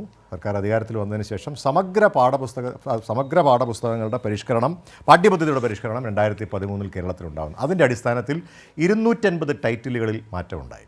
ആ 250 ടൈറ്റിലുകളിൽ ഉണ്ടായിട്ടുള്ള മാറ്റത്തിൻ്റെ അടിസ്ഥാനത്തിൽ 2013-14 പാഠപുസ്തകങ്ങൾ പുതിയതായിട്ട് ഇറങ്ങി, 2014-15 ഇറങ്ങി, 2015-16 പാഠപുസ്തകങ്ങൾ ഇറങ്ങി. പരിശോധിച്ച് നോക്കിയാൽ അത് രേഖയാണ്. അപ്പോൾ ഇത് സമഗ്ര പാഠ്യപദ്ധതി പരിഷ്കരണത്തിൻ്റെ ഭാഗമായിട്ടുണ്ടായതാണ്. അതാണ് ഞാൻ പറഞ്ഞത്. അതുകൊണ്ടാണ് ഈ കാലതാമസം വന്നത്. അല്ല, പറയാൻ കേൾക്കൂ. ഞാൻ അത് ആ സമയത്താണ് പാഠപുസ്തകത്തിൽ ഒരു സമയത്ത് അല്ല അവിടെ ഒരു സമയത്ത് പാഠപുസ്തകം പുറത്തിറങ്ങുന്നതിൽ താമസമുണ്ടായി. സ്വാഭാവികമായിട്ടും അത് ഏത് വർഷം? അത് ഞാൻ പറഞ്ഞു 2013-14 എന്നാണ് എൻ്റെ ഓർമ്മ. 13 ഉണ്ടാകുന്നു, 14-15. അപ്പോൾ അദ്ദേഹം പറയുന്നത് 2012 കേവലം 40% മാത്രം പാഠ്യപുസ്തകങ്ങളാണ് വിതരണം ചെയ്തത് സ്കൂൾ തുറക്കുമ്പോൾ. 13 രണ്ടാം വോള്യം നവംബറിൽ പോലും എത്തിയില്ല. താങ്കൾ തന്നെ അതാണ് ഞാൻ പറഞ്ഞത്. സമഗ്ര പാഠ്യപദ്ധതിയുടെ പരിഷ്കരണം 2013 സംഭവിച്ചു. അപ്പോൾ അതിന്റെ അടിസ്ഥാനത്തിൽ സ്വാഭാവികമായിട്ടും പാഠപുസ്തകങ്ങൾ പുറത്തിറങ്ങുന്നതിനുള്ള കാലതാമസം നോക്കൂ. 14 ജില്ലകളിൽ 2014 ചില ജില്ലകളിൽ മാത്രമാണ് പാഠപുസ്തക വിതരണം ഈ പറഞ്ഞതുപോലെ സമയകാല കൃത്യമായി പൂർത്തീകരിച്ചത്. ബാക്കിയുള്ള ജില്ലകളിൽ പൂർത്തീകരിക്കാത്തത് 2014 ഉണ്ട്. അതിന്റെ ഒരു വലിയ ചിത്രമാണ് 2015 വന്നത്. 43 ലക്ഷം പാഠപുസ്തകങ്ങളാണ് ഓണമായിട്ടും എത്താതിരുന്നത്. അതിന്റെ കാരണമാണ് ഞാൻ പറഞ്ഞ ശരത്തെ, 2013 സമഗ്ര പാഠ്യപദ്ധതി പരിഷ്കരണം ഉണ്ടായിട്ട് 250 ടൈറ്റിലുകൾ ചേഞ്ച് ചെയ്യാനുള്ള തീരുമാനം എന്നത് സർക്കാർ സ്വീകരിച്ചു. അത് സ്വാഭാവികമായും അങ്ങനെയല്ല പറഞ്ഞത്. ഓണം നേരത്തെ വന്നതുകൊണ്ടാണ് പാഠപുസ്തകം കൊടുക്കാൻ പറ്റുന്നത്. അങ്ങനെയല്ലേ കേൾക്ക് ശരത്. ഞാൻ ഒന്നുകൂടെ ക്ലാരിറ്റിയോട് കൂടി പറയാം. 2013 പാഠ്യപദ്ധതി പരിഷ്കരണം ഉണ്ടാകും. പാഠ്യപദ്ധതി പരിഷ്കരിച്ചതിന് ശേഷം മാത്രമേ പാഠപുസ്തകങ്ങൾ ഉണ്ടാവുകയുള്ളൂ. 250 ടൈറ്റിലുകളിൽ മാറ്റമുണ്ടാകും. അതിൻ്റെ അടിസ്ഥാനത്തിൽ സ്വാഭാവികമായിട്ടും അതിന് കാലതാമസം ഉണ്ടാവും, അത് പ്രിന്റ് ചെയ്യുമ്പോൾ. പക്ഷേ ഇപ്പോൾ അങ്ങനെയല്ല. കാലതാമസം എന്നൊക്കെ എത്ര സുഖകരമായിട്ടുള്ള അധ്യാപകനായ ഡോക്ടർ നമ്മളിത് ഈ ദോശ ചുട്ടെടുക്കുന്നത് പോലെയല്ല പാഠപുസ്തകങ്ങൾ ഉണ്ടാകുന്നത്. സ്കൂളുകൾ തുറക്കും എന്നറിയാത്തവരല്ലോ ഇതിന്റെ സംഘാടകരായിട്ടുള്ള മുന്നൊരുക്കങ്ങൾ. ശരത്തെ, ഞാനും ശരത്തുമായിട്ട് അങ്ങോട്ടും ഇങ്ങോട്ടും സംസാരിച്ചുകൊണ്ടിരുന്നാൽ കേൾക്കുന്ന ആളുകൾക്ക് മനസ്സിലാവില്ല. അതുകൊണ്ട് സംസാരിച്ചോളൂ. ഞാനിത് പറഞ്ഞതിന് ശേഷം ക്ലാരിറ്റി വരുത്തിയതിന് ശേഷം അങ്ങ് ചോദിച്ചോളൂ, ഞാൻ മറുപടി പറയാം. അപ്പോൾ ഇതിനകത്തൊരു പ്രധാനപ്പെട്ട പ്രശ്നം, ഈ ദോശ ചുട്ടെടുക്കുന്നത് പോലെ പാഠപുസ്തകം ഉണ്ടാക്കാൻ കഴിയില്ലല്ലോ. അപ്പോൾ പാഠപുസ്തകം ഉണ്ടാക്കുന്നത് പാഠ്യപദ്ധതി പരിഷ്കരണത്തിന് ശേഷം പാഠപുസ്തകങ്ങൾ ഉണ്ടാകുമ്പോൾ സ്വാഭാവികമായിട്ട് അതിൻ്റെ കാലതാമസം ഉണ്ടായിട്ടുണ്ട്. അത് ഒരു എക്സ്ക്യൂസായി പറയാൻ ഞാൻ ആഗ്രഹിക്കുന്നില്ല. പക്ഷേ കഴിഞ്ഞൊരു 10 വർഷത്തിനിടയിൽ ഞാൻ അതാണ് പറഞ്ഞത്, പാഠ്യപദ്ധതി പരിഷ്കരണം ഉണ്ടാകാത്ത സാഹചര്യത്തിൽ സ്വാഭാവികമായിട്ടും ആ പാഠപുസ്തകത്തിനകത്തുള്ള കണ്ടന്റുകളിൽ മാറ്റം വരുത്തി, അതിനകത്ത് മാറ്റങ്ങൾ ഉണ്ടാക്കണമെങ്കിൽ മാറ്റം വരുത്തി അത് നമുക്ക് ചെയ്യാനായിട്ട് സാധിച്ചിട്ടുണ്ട്. അതാണ് ഞാൻ പറഞ്ഞത്. 2023 ആയപ്പോഴേക്കും അങ്ങനൊരു തീരുമാനമാണ് സർക്കാർ തീരുമാനിച്ചത്. എന്റെ ചോദ്യം താങ്കൾ ആദ്യവും പറഞ്ഞു. എന്റെ ചോദ്യം, അങ്ങനെയാണെങ്കിൽ ഈ ഒരു ഒരു വർഷം ആരംഭിക്കും മുമ്പ് മുന്നൊരുക്കങ്ങൾ നടത്തുന്ന കാര്യത്തിൽ കോൺഗ്രസ് സർക്കാരിനേക്കാൾ മികച്ചത് LDF സർക്കാരായിരുന്നു എന്ന് ആളുകൾക്ക് ബോധ്യപ്പെടുകയല്ലേ? ഞാൻ അതാണ് ചോദിച്ചത്. ആ താരതമ്യം, ഇപ്പോൾ ഈ താരതമ്യം ഉയരുന്നത് കോൺഗ്രസിന് ഗുണം ചെയ്യില്ലല്ലോ. അല്ല ശരത്തെ ചോദിച്ച ചോദ്യവും ഇപ്പം ചോദിച്ച രണ്ടായിട്ടാണ് ചോദിച്ചിരിക്കുന്നത്. അതായത് അങ്ങനോട് ചോദിച്ചത് ഈ പാഠപുസ്തകത്തിന്റെ കാര്യമാണ് നമ്മൾ ചർച്ച ചെയ്യുന്നത്. അല്ല, ഞാൻ ഇത് ചോദിച്ചു. ഞാൻ പറയട്ടെ, ഈ പാഠപുസ്തകവുമായി ബന്ധപ്പെട്ട് ഇത്ര നേരത്തെ നമുക്ക് എന്തുകൊണ്ട് കൊടുക്കാൻ സാധിച്ചു എന്നുള്ളത് ഞാൻ നേരത്തെ പറഞ്ഞു. 2013 പോലെ പിന്നീട് നമുക്കൊരു സമഗ്രമായ പാഠ്യപദ്ധതി പരിഷ്കരണം കേരളത്തിൽ ഉണ്ടായിട്ടില്ല. അങ്ങ് പരിശോധിച്ച് നോക്കിയോളൂ. 2013 ഉണ്ടായതുപോലെ സമഗ്രമായിട്ടുള്ള പരിഷ്കരണമാണെന്ന് പറഞ്ഞു കഴിഞ്ഞാൽ അടിമുടി മാറ്റം ഉണ്ടായി എന്നുള്ളതാണ്. അതിനുശേഷം നമ്മളത് ഉണ്ടായില്ല. ഉണ്ടാകേണ്ടതായിരുന്നു, ഉണ്ടായില്ല. അത് ഈ അടുത്ത കാലത്താണ് ഉണ്ടായത്. അങ്ങനെ ഉണ്ടാകാതിരുന്നത് ഇടക്കാലത്ത് ഉണ്ടായില്ലേ? അപ്പോൾ അതിനുശേഷവും പുസ്തകം വിതരണം ചെയ്തല്ലോ. അല്ല ഉണ്ട്, അതാണ് അങ്ങനെ ഞാൻ വിതരണം പറഞ്ഞത്. ചെയ്ത് അല്ല, അതിനകത്തുള്ള താങ്കൾ തന്നെ പറഞ്ഞു ഈ അതിനകത്ത് അടുത്ത കാലത്ത് പാഠ്യപദ്ധതി പരിഷ്കരണം നടന്നു. ശരി, അതിനുശേഷം അങ്ങനെയാണെങ്കിൽ അബ്ദുൾ റബ്ബിന്റെയും ഉമ്മൻചാണ്ടിയുടെയും രമേശ് ചെന്നിത്തലയുടെയും തിരുവഞ്ചൂരിന്റെയും കാലത്തെ പോലെയാണെങ്കിൽ ഈ സർക്കാരിന് അടുത്ത സർക്കാരിന്റെ കാലത്ത് നവംബറിൽ കൊടുത്താൽ പോലും കോൺഗ്രസിന് പരാതി പറയാൻ അങ്ങനല്ല. ഇപ്പൊ അതിനു മുമ്പ് ഫെബ്രുവരി. അല്ല, അങ്ങനെയല്ലത്. അതാണ് ഞാൻ പറഞ്ഞത്. ശരത്ത് ഞാൻ പറയുന്നതിനെ വളച്ചൊടിക്കാൻ ശ്രമിക്കുകയാണ്. അതങ്ങനെയല്ല. ശരത്ത് കേൾക്കൂ, 2013 ശേഷം 5 വർഷത്തിലൊരുക്കും നമ്മുടെ പോളിസി എന്താണ്? 5 വർഷം കൂടുമ്പോൾ നമ്മൾ പാഠ്യപദ്ധതി പരിഷ്കരിക്കണമെന്നാണ്. ആ പാഠ്യപദ്ധതി പരിഷ്കരിച്ചിട്ടില്ലെന്നാണ് ഞാൻ ഈ പറഞ്ഞു വരുന്നത്. ആ പാഠ്യപദ്ധതി പരിഷ്കരിക്കാത്തത് അടുത്ത കാലത്താണ് പിന്നെ പാഠ്യപദ്ധതി എന്ന് പറഞ്ഞാൽ 2020 ഈ പറഞ്ഞ 2024 ഞാൻ പറഞ്ഞു. 24-25. അപ്പൊ 2024 ശേഷം തൊട്ടടുത്ത വർഷം 25 നിങ്ങൾ പറഞ്ഞു 2013 പാഠ്യപദ്ധതി പരിഷ്കരിച്ചത് കൊണ്ട് പുസ്തകം കൊടുക്കുന്നത് എല്ലാ അവതാളത്തിലായി. അങ്ങനെയാണെങ്കിൽ ഈ 20 ക്ലാസ്സിലേക്ക് മാത്രമാണ്, +1 ക്ലാസ്സിലേക്ക് മാത്രമാണ് ടെക്സ്റ്റ് ബുക്കുകൾ മാറിയത്. മാത്രമാണ് നമ്മൾ കഴിഞ്ഞ 10 വർഷവും ചെയ്ത കാര്യം പറയട്ടെ. എന്റെ അടുത്ത ചോദ്യത്തിലേക്ക് വരാം. ഈ താരതമ്യം അതായിരുന്നു എന്റെ ചോദ്യം. ഈ താരതമ്യം കോൺഗ്രസിനും UDF-നും ഗുണം ചെയ്യുന്നതല്ലോ. അല്ല, എന്തുകൊണ്ടാണ് അങ്ങനെ സംഭവിച്ചത് എന്ന് അറിയുമ്പോൾ സ്വാഭാവികമായിട്ട് പ്രശ്നമില്ലല്ലോ അതിനകത്ത്. ഞാൻ പറഞ്ഞല്ലോ, ഈ പാഠ്യപദ്ധതി പരിഷ്കരണം വരുമ്പോൾ സമഗ്രമായിട്ട് അത് ഏത് വിദ്യാഭ്യാസ വകുപ്പാണെങ്കിലും ആര് ഭരിച്ചാലും സ്വാഭാവികമായിട്ട് ഈ എല്ലാ ടെക്സ്റ്റ് ബുക്കുകളും മാറ്റാൻ വരുമ്പോൾ സ്വാഭാവികമായ സമയമെടുക്കും. അതിനകത്തൊരു സംശയമൊന്നും വേണ്ട. ഇപ്പോൾ കഴിഞ്ഞ 10 വർഷമായിട്ട് അത് ഉണ്ടായിട്ടില്ലാത്തത് കൊണ്ട് നമ്മൾ എന്താ ചെയ്തിരുന്നെന്ന് അറിയാമോ? പാഠപുസ്തകങ്ങൾക്ക് അപ്ഗ്രഡേഷൻ മാത്രമാണ് ഉണ്ടായിട്ടുള്ളത്. അപ്പോൾ ചെറിയ ഭാഗങ്ങൾ മാറ്റേണ്ടത് മാറ്റി. ഇപ്പോൾ കേന്ദ്ര സർക്കാർ മാറ്റി എന്ന് പറഞ്ഞ ചില കാര്യങ്ങൾ നമ്മൾ ഇതിനകത്ത് ആഡ് ചെയ്തു. ഞാൻ അതിനെയൊക്കെ നല്ല കാര്യമായിട്ട് കാണുന്ന ആളാണ്. നമ്മൾ കേന്ദ്ര സർക്കാർ പാഠ്യപദ്ധതി പരിഷ്കരണം എന്താണ് എന്ന് ശരത്തിനത് മനസ്സിലാവാത്തതുകൊണ്ടാണ് ശരത്ത് അങ്ങനെ പറയുന്നത്. പാഠ്യപദ്ധതി പരിഷ്കരണം എന്ന് പറയുന്നതിനകത്ത് ഒരുപാട് കാര്യങ്ങളുണ്ട്. ഞാനതിപ്പോൾ അതിനുള്ള ചർച്ചയ്ക്ക് സാധ്യമല്ല. ഞാൻ പറയാം, ആളുകൾക്ക് മനസ്സിലാൻ വേണ്ടി ഞാൻ പറയാം. ശരത്ത് എന്ത് പറഞ്ഞാലും ഞാൻ പറയുന്നത് കേൾക്കുന്ന ആളുകൾക്ക് അത് മനസ്സിലായിക്കോളും. അപ്പോൾ സ്വാഭാവികമായിട്ടും ടെക്സ്റ്റ് ബുക്കുകൾ അപ്ഗ്രഡേഷൻസ് മാത്രമാണ് നമ്മൾ നടത്തിയിട്ടുള്ളത്. ആ അപ്ഗ്രഡേഷൻ നടത്തുമ്പോൾ നമുക്ക് സ്വാഭാവികമായി തന്നെ പാഠപുസ്തകങ്ങൾ കൃത്യസമയത്ത് അച്ചടിക്കാൻ പ്രസ്സുകളിലേക്ക് കൊടുക്കാം, ഒരു കുഴപ്പമില്ല. ഇനി അത് തയ്യാറാക്കുമ്പോൾ പോലും നോക്കൂ, അത് തയ്യാറാക്കുന്നതിനുള്ള കാലതാമസം ഇവിടെ ഇല്ല. കഴിഞ്ഞ 10 വർഷമായിട്ട് ആ പാഠപുസ്തക സമഗ്രമായിട്ടുള്ള പാഠ്യപദ്ധതി പരിഷ്കരണം ഉണ്ടായിട്ടില്ല. അടുത്ത കാലത്ത് ഉണ്ടായെന്ന് പറഞ്ഞാൽ 2024-25 കാലഘട്ടത്തിൽ മാത്രമാണ്. യൂണിഫോമിന്റെ കാര്യത്തിലോ? ഞാൻ പറയട്ടെ, ശരത്തെ ഞാൻ അതിന് എതിരായിട്ട് പറയുന്ന ആളല്ല. നല്ല കാര്യങ്ങൾ അതുകൊണ്ടാണ് അത് ശ്രീ VD സതീശൻ എന്ന് പറഞ്ഞിട്ടുണ്ടല്ലോ, പരസ്യമായിട്ടല്ലേ പറഞ്ഞത്. താങ്കൾ പറഞ്ഞതുപോലെ പരസ്യമായി വളരെ മനോഹരമായി അദ്ദേഹം നമുക്കറിയാം ഈ കലോത്സവം നടന്നപ്പോൾ തൃശ്ശൂരിലെ ആ വേദിയിൽ നിന്നുകൊണ്ട് അദ്ദേഹം അവിടെ ഉണ്ടായിരുന്ന ബഹുമാനായ നമ്മുടെ വിദ്യാഭ്യാസ വകുപ്പ് മന്ത്രി അപ്രീഷിയേറ്റ് ചെയ്തിട്ടാണ് അദ്ദേഹം പോയിട്ടുള്ളത്. നല്ല കാര്യങ്ങൾ ചെയ്യുന്നത് ഇവന്റെയൊക്കെ കാലത്ത് പഠിക്കുന്ന കുട്ടികളെ കുറിച്ച് നമ്മുടെ കുട്ടികൾ എന്ന് പറഞ്ഞ അതേ പ്രതിപക്ഷ നേതാവ് ഒരാഴ്ച കഴിഞ്ഞപ്പോൾ പറഞ്ഞില്ലേ? ശരത്ത്, ഞാൻ പറഞ്ഞില്ലേ, കോൺടെസ്റ്റിൽ നിന്ന് കാര്യങ്ങൾ അല്ലെങ്കിൽ ആ സന്ദർഭത്തിൽ എന്താ പറയുക അടർത്തിയെടുത്ത് സംസാരിക്കരുത്. ശരത്തെ, ഞാൻ പറഞ്ഞല്ലോ അദ്ദേഹം ഏത് സാഹചര്യത്തിലാണെന്ന് പറഞ്ഞത് പരിശോധിച്ച് നോക്കുക. ഞാനതാണ് പറഞ്ഞത്. കോൺഗ്രസ് പാർട്ടി കേരളത്തിലെ കുട്ടികൾക്കോ കേരളത്തിൽ നല്ല വികസനം ഉണ്ടാകുന്നതിനെ കുറിച്ചൊന്നും ഞങ്ങൾക്ക് ആർക്കും ഒരു അഭിപ്രായ വ്യത്യാസമില്ല. പക്ഷേ തെറ്റുകൾ ചൂണ്ടിക്കാണിക്കുക എന്ന് പറയുന്നത് പ്രതിപക്ഷ നേതാവിന്റെ ഉത്തരവാദിത്തമാണ്. അദ്ദേഹത്തെ ചൂണ്ടിക്കാണിക്കുക തന്നെ ചെയ്യും. അതിനകത്ത് ഇപ്പോൾ ആഗോള അയ്യപ്പ സംഗമം നടന്നപ്പോൾ അതിനകത്തുള്ള കൊള്ളയെക്കുറിച്ച് അദ്ദേഹം പറയും. സ്വാഭാവികമായിട്ട് പറയും. നിങ്ങൾക്ക് ചിലപ്പോൾ അതിനകത്തൊരു ബുദ്ധിമുട്ടുണ്ടാവും. സ്വാഭാവികമായിട്ട് ആ ബുദ്ധിമുട്ട് നിങ്ങൾക്ക് പ്രതിപക്ഷ നേതാവിനോടുണ്ടാവും. സ്വാഭാവികം നിങ്ങളെല്ലാവരും അദ്ദേഹത്തെ ഒറ്റ തിരിഞ്ഞ് ആക്രമിക്കും. ഇപ്പോൾ ഏറ്റവും അവസാനമായിട്ട് ആഗോള അയ്യപ്പ സംഗമത്തിന്റെ ഭാഗമായിട്ട് 11 കോടി രൂപയുടെ കണക്കില്ലാത്ത വിവരങ്ങൾ പുറത്തു വരുമ്പോൾ അദ്ദേഹം അത് പറയണ്ടേ? പക്ഷെ നമ്മൾ നല്ല കാര്യങ്ങളെന്ന് പറയും. അതിനകത്ത് എന്താ തെറ്റുള്ളത്? ഒരു തെറ്റുമില്ല. ഇനി എനിക്ക് ശിവപ്രസാദിനോട് 2-3 കാര്യങ്ങളോട് പറയാം. ശിവപ്രസാദെ, 1-2 കാര്യങ്ങൾ ഇപ്പോൾ നമ്മൾ പറഞ്ഞു, ഇത്രയും കാര്യങ്ങൾ പറഞ്ഞതിൻ്റെ കൂട്ടത്തിൽ 2-3 കാര്യങ്ങളൂടെ ഞാൻ ശിവപ്രസാദിന്റെ ശ്രദ്ധയിലേക്ക് എന്താണ് പറയുന്നത്, ഒരു സ്റ്റുഡൻറ് പൊളിറ്റിക്സിന്റെ ഭാഗമായി നിൽക്കുന്ന ആളാണ്. പട്ടിക വിദ്യാർത്ഥികളുടെ ഗ്രാൻഡ് കുടിശ്ശിക എത്രയുണ്ടെന്ന് അങ്ങനെ അന്വേഷിക്കണം. ഇതുവരെയായിട്ട് നമ്മുടെ വിദ്യാഭ്യാസ വകുപ്പിന്റെ ഭാഗമായിട്ടുള്ള കാര്യമാണ് ഞാൻ പറയുന്നത്. കലോത്സവത്തിലെ പ്രൈസ് മണി കുട്ടികൾ കൊടുത്തിട്ടുണ്ടോ എന്ന് അങ്ങനെ അന്വേഷിക്കണം. അതോടൊപ്പം ഏറ്റവും പ്രധാനമായിട്ടും ഈ പുസ്തകം എഴുതി തയ്യാറാക്കിയിട്ടുള്ള ആളുകൾക്ക് അവർക്ക് SCERTയിൽ നിന്ന് ആവശ്യമായിട്ടുള്ള പണം കൊടുത്തിട്ടുണ്ടോ എന്ന് ആവശ്യമാണ്. ഇങ്ങനെയുള്ള ഒരുപാട് പ്രശ്നങ്ങൾ ബാക്ക് നിൽക്കുന്നുണ്ട്. പക്ഷേ അതോടൊപ്പം തന്നെ ഞാൻ പറയാൻ ആഗ്രഹിക്കുന്നു, കേരളത്തിൽ 3 മാസങ്ങൾക്ക് മുമ്പ് പാഠപുസ്തകം കൊടുക്കുന്നതും യൂണിഫോം കൊടുക്കുന്നതും ഏറ്റവും നല്ല കാര്യമാണ് പൊതുവിദ്യാഭ്യാസത്തെ നിശ്ചയമായും സ്ട്രെങ്തൻ ചെയ്യാൻ.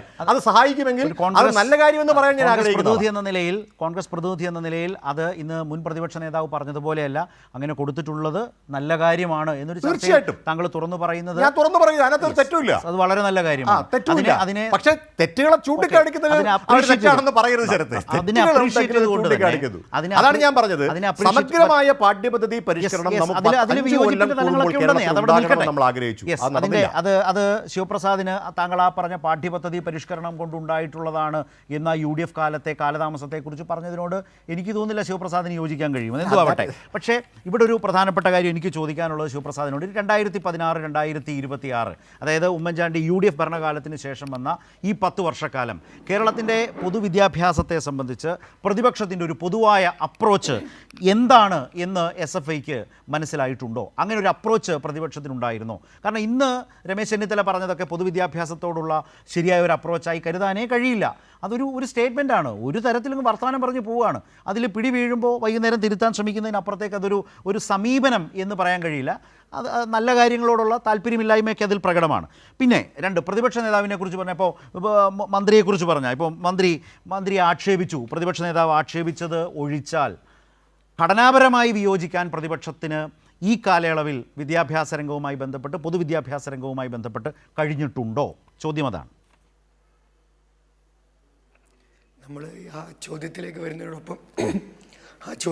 വരുന്നതിനോടൊപ്പം വളരെ പ്രസക്തമായി നമ്മൾ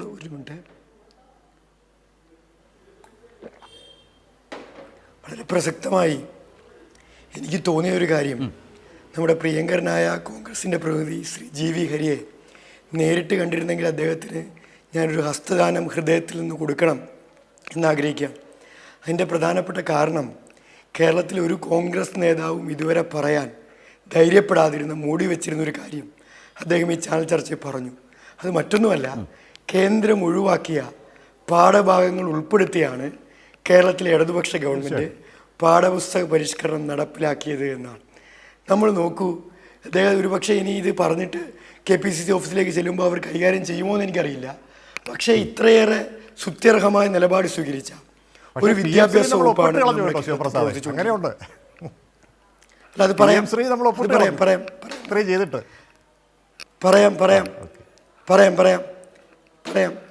അപ്പോൾ വളരെ സുത്യർഹമായി ആ ഗവൺമെൻറ് നടത്തിയ പ്രവർത്തനങ്ങളെ കേരളത്തിലെ പൊതുവിൽ കോൺഗ്രസ് നേതാക്കന്മാർക്ക് ബാധിച്ചിരിക്കുന്ന ഒരു ഭരണവിരുദ്ധ ജ്വരം ബാധിക്കാത്ത നിലയിൽ അദ്ദേഹം സ്വാഗതം ചെയ്തതിനെ ഞാൻ ആദ്യമായി തന്നെ അദ്ദേഹത്തിന് ഹസ്തദാനം കൊടുക്കുകയാണ്. പിന്നെ അദ്ദേഹം അങ്ങ് ചോദിച്ച ചോദ്യത്തിലേക്ക് ഞാൻ വരാം. നമ്മുടെ കേരളത്തിനകത്തെ 10 വർഷക്കാലത്തെ വിദ്യാഭ്യാസ മേഖല പ്രവർത്തനം അത് ഗൗരവപൂർവ്വം ഈ കേരളത്തിനകത്ത് ചർച്ച ചെയ്യപ്പെടേണ്ടതാണ്. ആ ചർച്ച ചെയ്യപ്പെടണം എന്നത് കേരളത്തിലെ ഇടതുപക്ഷവും കേരളത്തിലെ വിദ്യാർത്ഥി സമൂഹവും ആകെ ആഗ്രഹിക്കുന്നതാണ്.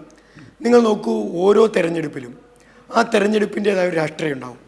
കേരളത്തിലെ തെരഞ്ഞെടുപ്പുകളിൽ എല്ലാ കാലത്തും ഗൗരവപൂർവ്വം ചർച്ച ചെയ്തിട്ടുള്ള രാഷ്ട്രീയം വികസനത്തിൻ്റെ രാഷ്ട്രീയമാണ്. ആ വികസനത്തിൻ്റെ രാഷ്ട്രീയത്തെ ഡൈല്യൂട്ട് ചെയ്യുക എന്നതാണ് നിർഭാഗ്യവശാൽ കേരളത്തിലെ കോൺഗ്രസ് പുതുതായി പുറത്തെടുത്തിരിക്കുന്ന തന്ത്രം. ആ തന്ത്രത്തെ അടിസ്ഥാനപ്പെടുത്തിയാണ് ഇന്ന് കേരളത്തിലെ കോൺഗ്രസ് പ്രചാരവേലയാകെ നടത്തുന്നത്. നമുക്ക് നോക്കാം, ഈ പാഠപുസ്തക പരിഷ്കരണം തന്നെ നമുക്കെടുക്കാം. 2024 പാഠപുസ്തക പരിഷ്കരണം നടപ്പിലാക്കുന്നത്. 2024 പാഠപുസ്തക പരിഷ്കരണം നേരത്തെ ശ്രീ GV ഹരി പറഞ്ഞതുപോലെ കേന്ദ്ര ഗവൺമെൻറ് വെട്ടിമാറ്റിയ പാഠഭാഗങ്ങൾ ഉൾപ്പെടുത്തി കേരള ഗവൺമെൻറ് രാജ്യത്തിന് മാതൃകാപരമായി നടത്തിയ ശേഷം 2024-25 കേരളത്തിലെ കുട്ടികൾക്ക് പാഠപുസ്തകം മുടങ്ങിയില്ല. 2025-26 മുടങ്ങിയില്ല. ആ മുടങ്ങുന്നില്ല എന്ന് മാത്രമല്ല, 2026-27 അധ്യയന വർഷത്തെ പാഠപുസ്തക പരിഷ്കരണത്തിൻ്റെ ഭാഗമായി പരിഷ്കരിച്ച പാഠപുസ്തകം തന്നെ ഫെബ്രുവരി മാസം കേരളത്തിലെ ഗവൺമെൻറ് വിതരണം ചെയ്യുകയാണ്. ഇനി ഈ പാഠപുസ്തകം കൊടുത്തത് മാത്രമാണോ കേരളത്തിലെ ഗവൺമെൻറ് വരുത്തിയിരിക്കുന്ന മാറ്റം? ഞാൻ അടുത്ത കാലത്ത് ശ്രദ്ധിച്ച ശ്രീ VD സതീശൻ, ബഹുമാനപ്പെട്ട പ്രതിപക്ഷ നേതാവിൻ്റെ ഒരു സംസാരത്തിൽ അദ്ദേഹം പറഞ്ഞത് കേരളത്തിലെ വിദ്യാഭ്യാസ മേഖല അടിമുടി ഉടച്ചു വാർക്കണമെന്നാണ്. വിദ്യാഭ്യാസ മേഖലയിൽ കാലാനുസൃതമായും സമഗ്രവുമായ മാറ്റം എല്ലാ കൊല്ലവും വരുത്തണമെന്ന അഭിപ്രായം ഉള്ള വിദ്യാർത്ഥി സംഘടനയാണ് SFI. കാരണം ഓരോ കൊല്ലവും നമ്മുടെ വിദ്യാഭ്യാസ മേഖലയും സമൂഹവും അപ്ഡേറ്റ് ചെയ്യപ്പെടുകയാണ്. ആ അപ്ഡേറ്റിനനുസരിച്ച് നമ്മുടെ വിദ്യാഭ്യാസ മേഖലയിലെ പാഠഭാഗങ്ങൾ പരിഷ്കരിക്കപ്പെടണം. പക്ഷേ അദ്ദേഹം ഇത് പറയുമ്പോഴും എന്തുകൊണ്ടാണ് കേരളത്തിൻ്റെ പ്രതിപക്ഷ നേതാവായിരിക്കുമ്പോൾ കഴിഞ്ഞ 10 വർഷക്കാലത്തെ ആ വിദ്യാഭ്യാസ മേഖലയിൽ മാറ്റം കാണാതെ ഈ ഗവൺമെൻറ് വിമർശിക്കാൻ അദ്ദേഹത്തിന് കഴിയുന്നത്? കണ്ണുണ്ടായ പോരാ, കാണാനുള്ള മനസ്സുകൂടി വേണമെന്ന് നമ്മുടെ നാട്ടിൽ പറയാറുണ്ട്. ആ മനസ്സെന്തുകൊണ്ടാണ് കേരളത്തിലെ പ്രതിപക്ഷ നേതാവിന് ഇല്ലാത്ത പോകുന്നത്? 2000 സ്കൂളുകളിലാണ് 7000-ഓളം വരുന്ന റോബോട്ടിക് ലാബുകൾ ഈ കാലയളവിലുള്ള കേരളത്തിലെ സ്കൂളുകളിൽ സജ്ജമാക്കപ്പെട്ടത്. കിഫ്ബി വഴി 973 സ്കൂളുകളിലാണ് 5000 കോടി രൂപയധികം ചിലവാക്കി സമഗ്രമായ കെട്ടിട നിർമ്മാണവും അതോടൊപ്പം തന്നെ ലാബ് പരിഷ്കരണവും കേരളത്തിലെ വിദ്യാഭ്യാസ മേഖലയിൽ നടന്നത്. അന്താരാഷ്ട്ര നിലവാരമുള്ള ഹൈടെക് സ്കൂളുകളാണ് കിഫ്ബി മുഖേന കേരളത്തിനകത്ത് പടുത്തുയർത്തിയത്. 50,000 ഹൈടെക് ക്ലാസ് മുറികളാണ് കഴിഞ്ഞ 10 വർഷക്കാലത്തിൻ്റെ കേരളത്തിനകത്ത് ഏറ്റവും സാധാരണക്കാരായ വിദ്യാർത്ഥികൾക്ക് പഠിക്കാൻ വേണ്ടി നമ്മുടെ ഗവൺമെൻറ് നിർമ്മിച്ചത്. AI സാങ്കേതിക വിദ്യ കേരളത്തിൻ്റെ പാഠ്യപദ്ധതിയുടെ ഭാഗമായി ഇൻകോർപ്പറേറ്റ് ചെയ്യപ്പെട്ടത് ഈ കാലയിലാണ്. 3D മോഡലിംഗ് കേരളത്തിലെ പാഠഭാഗത്തിൻ്റെ ഭാഗമായി ഉൾപ്പെടുത്തപ്പെട്ടത്, സിലബസിൻ്റെ ഭാഗമായി ഉൾപ്പെടുത്തപ്പെട്ടത് ഈ കാലയളവിലാണ്. വിദ്യാർത്ഥികൾക്ക് അപകട ഇൻഷുറൻസ് ഏറ്റവും പ്രധാനപ്പെട്ട പദ്ധതി കഴിഞ്ഞ നിയമസഭയിൽ പ്രഖ്യാപിക്കപ്പെട്ടിരിക്കുകയാണ്. അപകട ലൈഫ് ഇൻഷുറൻസ് പദ്ധതി കേരളത്തിലെ വിദ്യാർത്ഥികൾക്ക് ആദ്യമായി പ്രഖ്യാപിക്കപ്പെട്ടത് ഈ ഗവൺമെൻറ്റിൻ്റെ കാലയളവിലാണ്. നാം മനസ്സിലാക്കേണ്ട പാഠപുസ്തകത്തിൻ്റെ കാര്യം ഞാൻ പറഞ്ഞു. 10 വർഷക്കാലം മുടങ്ങാതെ കേരളത്തിലെ കുഞ്ഞുങ്ങൾക്ക് പാഠപുസ്തകം എത്തിച്ചു കൊടുത്തത് ഈ ഗവൺമെൻറ്റിൻ്റെ കാലയളവിലാണ്. ഫോട്ടോസ്റ്റാറ്റ് നോക്കി നിറമില്ലാത്ത ബ്ലാക്ക് ആൻഡ് വൈറ്റ് കോപ്പി നോക്കി ഈ കേരളത്തിലെ കുഞ്ഞുങ്ങൾക്ക് മഴവില്ലിനെ പറ്റിയും പീരിയോഡിക് ടേബിളിനെ പറ്റിയും ശാസ്ത്ര സാങ്കേതിക വിദ്യകളെ പറ്റിയും പഠിക്കേണ്ട ഗതികേടുണ്ടാവാത്ത 10 വർഷക്കാലം സൃഷ്ടിച്ചത് ഈ ഇടതുപക്ഷ ഗവൺമെൻറ്റിൻ്റെ കാലത്താണ്. സൗജന്യ യൂണിഫോം ഒരു പരാതിയുമില്ലാതെ വിതരണം ചെയ്തത് ഈ ഇടതുപക്ഷ ഗവൺമെൻറ്റിൻ്റെ കാലത്താണ്. കലോത്സവം പ്രതിപക്ഷ നേതാവിൻ്റെ വാക്കുകൂടി പറഞ്ഞാൽ ഗുഡ് ഗവേണൻസിൻ്റെ ഏറ്റവും വലിയ പ്രതീകമായി ലക്ഷക്കണക്കിന് വരുന്ന വിദ്യാർത്ഥികൾ പങ്കെടുക്കുന്ന കേരളത്തിലെ ജനകീയ ഉത്സവമായി കലോത്സവത്തെ പരിവർത്തനപ്പെടുത്തിയത് ഇടതുപക്ഷ ഗവൺമെൻറ്റിൻ്റെ കാലത്താണ്. ഈ തോക്കും പിടിച്ച് നിൽക്കുന്ന സൈനികരുടെ ഇടയിലൂടെയാണ് കേരളത്തിലെ വിദ്യാഭ്യാസ മന്ത്രി UDF കാലത്ത് സഞ്ചരിച്ചതെങ്കിൽ വിദ്യാർത്ഥികൾക്കൊന്ന് അടുത്തേക്ക് വരാൻ പോലും കേരളത്തിൽ UDF കാലത്ത് വിദ്യാഭ്യാസ മന്ത്രിയുടെ അടുത്തേക്ക് വരാൻ കഴിഞ്ഞില്ലെങ്കിൽ വിദ്യാർത്ഥികൾ സ്നേഹം കൊണ്ട് കെട്ടിപ്പുണരുന്നവരായി ഈ 2 മന്ത്രിസഭയുടെ കാലത്തെ വിദ്യാഭ്യാസ മന്ത്രിമാർ മാറിയത് ഈ 10 വർഷക്കാലം കൊണ്ടല്ലേ? വിദ്യാർത്ഥികളുടെ മനസ്സറിയുന്നൊരു വിദ്യാഭ്യാസ മന്ത്രി കേരളത്തിലുണ്ടായത് ഇടതുപക്ഷം ഭരിക്കുന്ന ഈ 10 വർഷക്കാലത്തല്ലേ? വിദ്യാർത്ഥികൾ ഹൃദയം കൊണ്ട് വിദ്യാഭ്യാസ മന്ത്രിയെ ഏറ്റെടുക്കുന്നത് നാം കാണുന്നത് ഈ വർത്തമാനകാല കേരളത്തിലല്ലേ? വിദ്യാർത്ഥികൾക്കൊരു ആവശ്യം പറഞ്ഞാൽ ആ ആവശ്യം നിറവേറ്റി കൊടുക്കാൻ ഏതറ്റം വരെയും നിയമത്തിൻ്റെ എല്ലാ കുരുക്കുകളും മറികടന്ന് സധൈര്യം മുന്നോട്ട് പോകുന്ന ഒരു വിദ്യാഭ്യാസ മന്ത്രിയെ നാം കാണുന്നത് ഈ കാലയളവിലല്ലേ? വിദ്യാർത്ഥികളുടെ മന്ത്രിയാണ് ഇത് എന്ന് ഇടതുപക്ഷ പ്രവർത്തകർക്കപ്പുറമായി വിദ്യാർത്ഥികൾ തന്നെ കേരളത്തോട് ഉറക്കെ വിളിച്ച് പറയുന്ന എത്രയോ ശബ്ദങ്ങൾ ഈ വർത്തമാന കേരളത്തിൽ നാം കേട്ടുകൊണ്ടിരിക്കുകയല്ലേ? ഉച്ചഭക്ഷണ മെനു വളരെ സമഗ്രമായി പരിഷ്കരിച്ച് സമൃദ്ധമായ ഭക്ഷണം കേരളത്തിലെ സ്കൂളുകളിൽ കുട്ടികൾക്ക് കൊടുത്തുകൊണ്ടിരിക്കുന്നത് ഈ കാലത്തല്ലേ? എലി ചത്തു വീണ അരി കേരളത്തിലെ സ്കൂളുകളിൽ നിന്ന് കണ്ടെത്തിയിട്ട് ആ അരി വെച്ച് എങ്ങനെ ഞങ്ങളുടെ കുഞ്ഞുങ്ങൾക്ക് കഞ്ഞി വെച്ച് കൊടുക്കുമെന്ന് കേരളത്തിലെ അധ്യാപകർ ചോദിക്കാത്ത ഒരു 10 വർഷക്കാലമല്ലേ ഈ കഴിഞ്ഞുപോയ കാലം? എലിമന്തിയാണ് UDF കാലത്ത് കേരളത്തിലെ കുട്ടികൾക്ക് UDF കൊടുത്തതെങ്കിൽ കുഴിമന്തി കേരളത്തിലെ സ്കൂളുകളിൽ കുഞ്ഞുങ്ങൾക്ക് ഇപ്പോൾ കൊടുത്തുകൊണ്ടിരിക്കുകയല്ലേ? ഈ മാറ്റത്തെ എങ്ങനെയാണ് കേരളത്തിനകത്ത് പ്രതിപക്ഷത്തിന് താറടിച്ച് കാണിക്കാൻ കഴിയുന്നത്? യഥാർത്ഥത്തിൽ ഈ മാറ്റങ്ങളെ താറടിച്ച് കാണിക്കാൻ വേണ്ടിയിട്ടാണ് ഈ പ്രചാരണം നടത്തുന്നത്. പക്ഷേ UDF മനസ്സിലാക്കേണ്ടത് കേരളത്തിലെ പ്രതിപക്ഷ നേതാവും മുൻ പ്രതിപക്ഷ നേതാവും കനകോലുവിനെ കൊണ്ടുവന്ന KC വേണുഗോപാൽ ഉൾപ്പെടെയുള്ള കോൺഗ്രസ് നേതാക്കന്മാർ മനസ്സിലാക്കേണ്ട ഒരു പ്രധാനപ്പെട്ട കാര്യം ഞാൻ പറഞ്ഞ് അവസാനിപ്പിക്കാം. മനസ്സിലാക്കേണ്ട പ്രധാനപ്പെട്ട ഒരു കാര്യം, നിങ്ങൾ എത്ര അപവാദ പ്രചരണം ഈ കേരളത്തിനകത്ത് വിദ്യാഭ്യാസ മേഖലയുടെ മാത്രം നേട്ടങ്ങളാണ് ഞാനിപ്പോൾ ഈ സമയത്ത് എണ്ണി പറഞ്ഞത്. എത്ര സമയമെടുത്ത് എത്ര പണിയെടുത്ത് എത്ര കോടികൾ മുടക്കി അപവാദ പ്രചരണം അഴിച്ചു വിട്ടാലും ഹൃദയം കൊണ്ട് ഈ മാറ്റത്തെ തൊട്ടറിയുന്നവർ കേരളത്തിലെ മനുഷ്യരാണ്. നിങ്ങൾ കരുതുന്നുണ്ടോ കേരളത്തിലെ UDFൻ്റെ പ്രകൃതി UDFകാരെ UDFൻ്റെ കാലത്ത് സ്കൂളിൽ 10ാം ക്ലാസ്സിൽ പഠിച്ച റിസൾട്ട് പോലും സമയത്ത് പ്രസിദ്ധീകരിക്കാതെ വിദ്യാർത്ഥികളെ ആശയക്കുഴപ്പത്തിലാക്കിയ ഫോട്ടോസ്റ്റെറ്റ് കടയിൽ നിന്ന് ഫോട്ടോസ്റ്റെറ്റ് പഠിക്കേണ്ടി വന്ന കുട്ടികൾക്ക് ഇന്ന് വോട്ടവകാശമായി കേരളത്തിൽ നിൽക്കുമ്പോൾ അവർ വോട്ട് ചെയ്ത് UDF ജയിച്ചു വരും എന്ന് UDFകാരാ നിങ്ങൾ സ്വപ്നത്തിലെങ്കിലും ചിന്തിക്കുന്നുണ്ടെങ്കിൽ ആ ചിന്ത നിങ്ങൾക്ക് തെരഞ്ഞെടുപ്പിൽ മാറ്റേണ്ടതായി. ഒരു കാര്യം കൂടി പറഞ്ഞോളൂ വേഗത്തിൽ. അദ്ദേഹം പറഞ്ഞ പട്ടികജാതി വിദ്യാർത്ഥികളുടെ ഗ്രാൻറ്റിനെ പറ്റിയും കലോത്സവത്തിലെ തുകയെ പറ്റിയും ഒക്കെ അദ്ദേഹം സംസാരിച്ചു. കലോത്സവത്തിന് തുകയെ പറ്റിയുള്ള കണക്കെൻ്റെ ഇല്ല. പക്ഷേ ഒരു കാര്യം അങ്ങ് മനസ്സിലാക്കേണ്ടത്, വിദ്യാർത്ഥികളുടെ ഗ്രാൻറ്റിനെ സംബന്ധിച്ച് സംസാരിക്കുമ്പോൾ പട്ടികജാതി വിദ്യാർത്ഥികൾ ലംസം ഗ്രാൻറ്റ് വർദ്ധിപ്പിക്കാൻ തീരുമാനിച്ച ഗവൺമെൻറ് ഈ ഗവൺമെൻറ്റാണ് എന്നങ്ങ് മനസ്സിലാക്കണം. 10% ഈ ഗ്രാൻറ്റ് വർദ്ധിപ്പിക്കാൻ, ലംസം ഗ്രാൻറ്റ് വർദ്ധിപ്പിക്കാൻ കഴിഞ്ഞ ബഡ്ജറ്റിൽ കേരളത്തിലെ ഗവൺമെൻറ് നിർദ്ദേശം വെച്ചിരിക്കുന്നത്. അതുപോലെ തന്നെ അങ്ങ് മനസ്സിലാക്കേണ്ട പ്രധാനപ്പെട്ട കാര്യം, PM ശ്രീയെ പറ്റി അങ്ങ് പറയുമ്പോൾ 1158 കോടി രൂപ കേരളത്തിന് അർഹതപ്പെട്ട SSK ഫണ്ട് തരാതെ പിടിച്ചു വെക്കുമ്പോൾ ആ തുകയെ സംബന്ധിച്ച് ഒരു സ്റ്റേറ്റ്മെൻറ്റ് ഈ കേരളത്തിനകത്തെ KSU തുടങ്ങി കോൺഗ്രസിൻ്റെ മുതിർന്ന നേതാക്കന്മാർ വരെ MP-മാർ വരെ പാർലമെൻറ്റിൽ നടത്താതിരുന്നിട്ട് PM ശ്രീയെ പറ്റിയൊക്കെ പറയാൻ കോൺഗ്രസിന് എന്തെങ്കിലും അവകാശമുണ്ടോ എന്ന് നിങ്ങൾ സ്വയം ചിന്തിക്കേണ്ടതാണ്. കോൺഗ്രസ് ഭരിക്കുന്ന എല്ലാ സംസ്ഥാനങ്ങളിലും എത്ര വർഷം മുമ്പേ PM ശ്രീ നടപ്പിലാക്കി? രാജസ്ഥാനിൽ 2002 PM ശ്രീ നടപ്പിലാക്കി, ഹിമാചൽ പ്രദേശിൽ 2002 PM ശ്രീ നടപ്പിലാക്കി, ഛത്തീസ്ഗഡിൽ 2023 PM ശ്രീ നടപ്പിലാക്കി, തെലങ്കാനയിൽ BRS നടപ്പിലാക്കിയില്ല, കോൺഗ്രസ് വന്നപ്പോൾ 2023 നടപ്പിലാക്കി. തെലങ്കാനയും ഹിമാചൽ പ്രദേശും ഒക്കെ ഇപ്പോഴും ഈ പറയുന്ന PM ശ്രീയുടെ ഫണ്ട് വാങ്ങിക്കൊണ്ടിരിക്കുകയാണ്. കർണാടകയും PM ശ്രീയുടെ ഫണ്ട് വാങ്ങിക്കൊണ്ടിരിക്കുകയാണ്. PM ശ്രീയുടെ ഭാഗമായി പാഠ്യപദ്ധതി പരിഷ്കരണത്തിൻ്റെ ഭാഗമായി അങ്ങ് തന്നെ പറഞ്ഞ വാദം ഉന്നയിച്ച് ഞാൻ തിരിച്ചു മറുപടി പറയട്ടെ. PM ശ്രീ മുന്നോട്ട് വെക്കുന്ന, NEP മുന്നോട്ട് വെക്കുന്ന വിദ്യാഭ്യാസ മേഖലയുടെ വർഗീയവൽക്കരണത്തിൻ്റെ ഭാഗമായ പാഠപുസ്തക പരിഷ്കരണത്തിലെ വർഗീയവൽക്കരണത്തെ, സെൻസർഷിപ്പിനെ നടപ്പിലാക്കില്ല എന്ന് ആർജവത്തോടെ പ്രഖ്യാപിച്ച രാജ്യത്തെ ഒരേ ഒരു ഗവൺമെൻറ്റും ഒരേ ഒരു വിദ്യാഭ്യാസ മന്ത്രിയും കേരളത്തിലെ ഇടതുപക്ഷത്തിൻ്റെ ഭാഗമായവരാണ്. അങ്ങയുടെ വാക്ക് തന്നെ ഞാൻ കൂട്ടിയത് പറയുന്നു. കേന്ദ്ര ഗവൺമെൻറ് ഒഴിവാക്കിയ പാഠഭാഗങ്ങൾ ആർജവത്തോടെ കുട്ടികളെ പഠിപ്പിക്കാൻ ഉൾപ്പെടുത്താൻ ഇടതുപക്ഷം സ്വീകരിച്ചതാണ് ഈ ഇടതുപക്ഷത്തിന്റെ 916 മതനിരപേക്ഷത. 916 മതനിരപേക്ഷത എന്ന് അങ്ങക്ക് ഒരു സംശയമില്ല. ശിവപ്രസാദ് പറഞ്ഞ പോലെ നേരത്തെ GV ഹരിമത് സൂചിപ്പിച്ചു. അതായത് ദേശീയ വിദ്യാഭ്യാസ നയത്തിൻ്റെ ഭാഗമായി കേന്ദ്ര സർക്കാർ, മോദി സർക്കാർ ഹിന്ദുത്വ അജണ്ടയിൽ നിന്നുകൊണ്ട് തന്നെ പാഠഭാഗങ്ങൾ ഗാന്ധിവധം അടക്കം മാറ്റുമ്പോൾ ആ ഉപേക്ഷിക്കപ്പെട്ട പാഠഭാഗങ്ങളെ കൂട്ടിച്ചേർത്ത രാജ്യത്തെ സംസ്ഥാനം എന്ന് പറയുന്നത് കേരളമാണ്. അങ്ങനെ പാഠ്യപദ്ധതി പരിഷ്കരണം തന്നെയാണത്. അതിനുശേഷവും പാഠപുസ്തകങ്ങൾ ആ പേരും പറഞ്ഞ് വൈകിട്ടില്ല എന്ന് മാത്രമല്ല, ചരിത്രപരമായി തന്നെ അത് വളരെ നേരത്തെ തന്നെ എത്തിക്കുന്നു.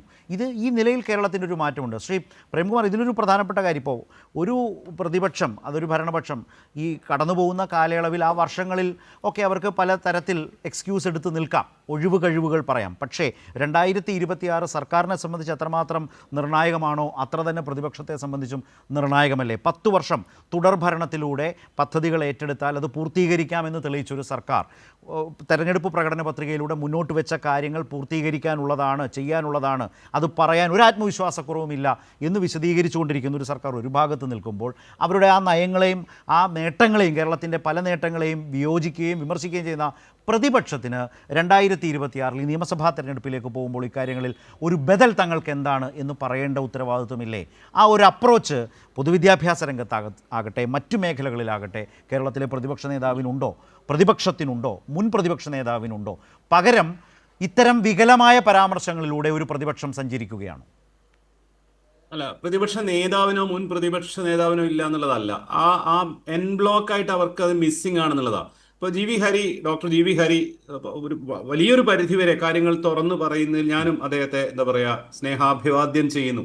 അദ്ദേഹം പറയുന്നത് ആ കാലത്ത് 2014 15 പാഠപുസ്തകങ്ങൾ വൈകിയിരുന്നതിനുള്ള കാരണങ്ങളാണ്. അത് ശരിയാണ്, സത്യമാണത്.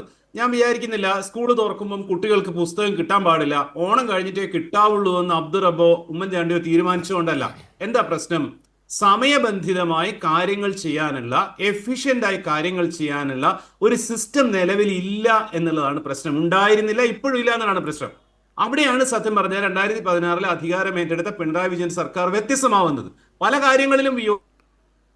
കാര്യങ്ങളിലും വിയോജിപ്പുണ്ടെങ്കിലും ഇപ്പോൾ വിദ്യാഭ്യാസ രംഗത്തെ നിലപാടുകളെ പറ്റി ശിവപ്രസാദിനോട് SFIയോട് എനിക്ക് പല കാര്യങ്ങളിലും വിയോജിപ്പുണ്ട്. പ്രത്യേകിച്ച് ഉന്നത വിദ്യാഭ്യാസ രംഗത്തെ പറ്റിയുള്ള അവരുടെ കാഴ്ചപ്പാടുകളോട് എനിക്ക് വിയോജിപ്പുണ്ട്. പക്ഷേ 2018 പ്രളയത്തിന് ശേഷം നമുക്ക് ഓർമ്മയില്ലേ, സകല വീടുകളിലും ചളിയും വെള്ളവും കയറി നിൽക്കുന്ന സമയത്ത് പത്രക്കാര് CM-നോട് ചോദിച്ചിട്ടുണ്ടായിരുന്നു എന്താ ചെയ്യാന്ന്. അതേ അന്ന് പറഞ്ഞിരുന്ന മറുപടി നമ്മളെല്ലാവരും കൂടി അങ്ങോട്ട് ഇറങ്ങുകയല്ലേ എന്നുള്ളതാണ്. ഒരു കാര്യം എന്താണ് ചെയ്യേണ്ടത് തീരുമാനിക്കുകയും അത് ചെയ്യാതിരിക്കാനുള്ള 100 കാരണങ്ങളെ തേടി പോകാതെ ചെയ്യാനുള്ള വഴി എന്താണെന്ന് കണ്ടിട്ട് ചെയ്ത് കാണിക്കുന്നു എന്നുള്ളിടത്താണ് ഇടതുപക്ഷ മുന്നണി സർക്കാരും പിണറായി വിജയൻ എന്നുള്ള സ്റ്റേറ്റ്സ്മാൻ ഡിഫറൻ്റ് ആയിരിക്കുന്നത്. ശിവൻകുട്ടി എന്നുള്ള മന്ത്രിയും, ശിവൻകുട്ടി അണ്ണൻ എന്ന് പറയുന്ന മന്ത്രിയും ഡിഫറൻ്റ് ആയിരിക്കുന്ന അവിടെയാണ്. ഓരോ സൂക്ഷ്മമായ കാര്യങ്ങളിലും അദ്ദേഹം പറയുന്ന വർത്തമാനങ്ങളിൽ, അദ്ദേഹത്തിന്റെ പ്രതികരണങ്ങളിൽ നിങ്ങൾക്കത് കാണാൻ പറ്റും.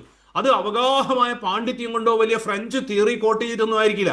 വളരെ സ്വാഭാവികമായിട്ട് ആ മനുഷ്യൻ പറയുന്ന, നിങ്ങൾ സ്കൂളിലുള്ള മുഴുവൻ കുട്ടികളെയും ടൂറിന് കൊണ്ടുപോകാൻ പറ്റില്ലെങ്കിൽ ടൂർ പോവേണ്ട, ബാക്ക് ബെഞ്ച് വേണ്ടതില്ല എന്ന് വളരെ വളരെ കൂളായിട്ട് ചേർത്ത് നിർത്തുക എന്നുള്ളതാണ് കേരളത്തിന്റെ പാരമ്പര്യമെന്ന് സ്പോണ്ടേനിയസ് ആയിട്ട് പറയാൻ പറ്റുന്ന ഇടതുപക്ഷ രാഷ്ട്രീയം എന്നുള്ളത് വളരെ ജീവവായു പോലെ, ജീവശ്വാസം പോലെ ചേർന്ന് നിൽക്കുന്ന ഒരു മനുഷ്യനാണ്.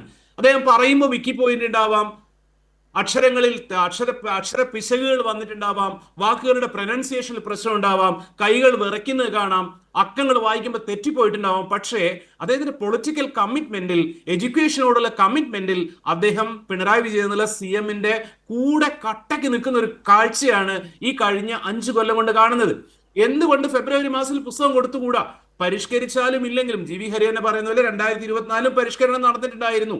ആ പരിഷ്കരണം നടത്തിക്കൊണ്ട് തന്നെ ഇത് എന്താ പറയാ ഡിസ്ട്രിബ്യൂട്ട് ചെയ്യാനുള്ള സിസ്റ്റം, അവിടെയാണ് കോൺഗ്രസും UDF-ഉം വ്യത്യസ്തമാവുന്നത്. ഒരു സ്റ്റേജ് മാനേജ് ചെയ്യാൻ പറ്റാത്ത ആളുകൾ, ഞാൻ അതിന്റെ ഡീറ്റെയിൽസിലേക്ക് പോകുന്നില്ല, കുറ്റ്യാടിയിലുള്ള ഒരു സ്റ്റേജ് മാനേജ് ചെയ്യാൻ പറ്റാത്ത, ആരെപ്പോൾ സംസാരിക്കണമെന്ന് തീരുമാനിക്കാൻ പറ്റാത്ത, അവിടെ ഒരു കൺഫ്യൂഷൻ ഉണ്ടായാൽ അത് നാട്ടുകാരുടെ മുന്നിൽ ആഭാസമാവാതെ അത് മാനേജ് ചെയ്യാൻ കപ്പാസിറ്റി ഇല്ലാത്ത ആളുകളാണ് ഗോവിന്ദമാഷ് പറഞ്ഞ പോലെ സ്റ്റേറ്റ് മാനേജ് ചെയ്യാൻ പോകുന്നത്. ഈ ആബ്സെൻസ്, ഈ ഇൻഎഫിഷ്യൻസി എന്നുള്ളത് കേരളം കൃത്യമായിട്ട് കാണുകയാണ്, കൺമുന്നിൽ കാണുകയാണ്. അതാണ് സ്കൂളുകളിലായിരുന്നാലും പാഠപുസ്തകങ്ങളിലായിരുന്നാലും ഹെൽത്ത് ഡിപ്പാർട്ട്മെന്റിലായിരുന്നാലും ഒക്കെ കാണുന്നത്. നിങ്ങൾ ചെയ്യാതെ പോയതിന്റെ, വൈകിയതിന്റെ കാരണങ്ങൾ വിശദീകരിച്ചുകൊണ്ടിരിക്കുകയാണ്. നാഷണൽ ഹൈവേ എന്നുള്ളത് 20 വർഷം മുമ്പ് ഇവിടെ ഡെവലപ്പ് ചെയ്യേണ്ടതായിരുന്നു. ഇന്ന കാരണങ്ങളും കൊണ്ട് പറ്റില്ല എന്നുകൊണ്ട് ഓഫീസ് അടക്കിയായിരുന്നു ഉമ്മൻചാണ്ടി ചെയ്തിട്ടുണ്ടായിരുന്നത്. എന്തുകൊണ്ട് ഇത് ഉണ്ടാക്കിക്കൂടാ, ബിൽഡ് ചെയ്തുകൂടാ എന്നുള്ള ചോദ്യത്തെ നേരിടുകയായിരുന്നു പിണറായി വിജയൻ സർക്കാർ ചെയ്തിട്ടുള്ളത്.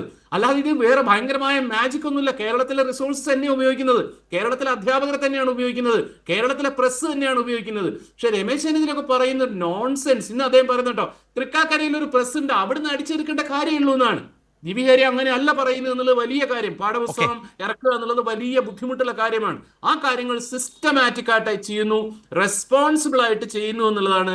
ഈ 2 കാര്യങ്ങൾ മുന്നിൽ നിൽക്കുന്ന സമയത്ത് കോൺഗ്രസിന്റെ കൂടെ ആളുകൾ നിൽക്കുക, കോൺഗ്രസിന് വോട്ട് ചെയ്യുക എന്നുള്ളത് സനീഷ് കഴിഞ്ഞ ദിവസം ചർച്ചയിൽ പറഞ്ഞതുപോലെ ഇമാതിരി കോമഡികൾ കാണണം എന്നുള്ള വിചാരമുള്ള ആളുകൾ മാത്രം ചെയ്യുന്ന കാര്യമായിരിക്കാം.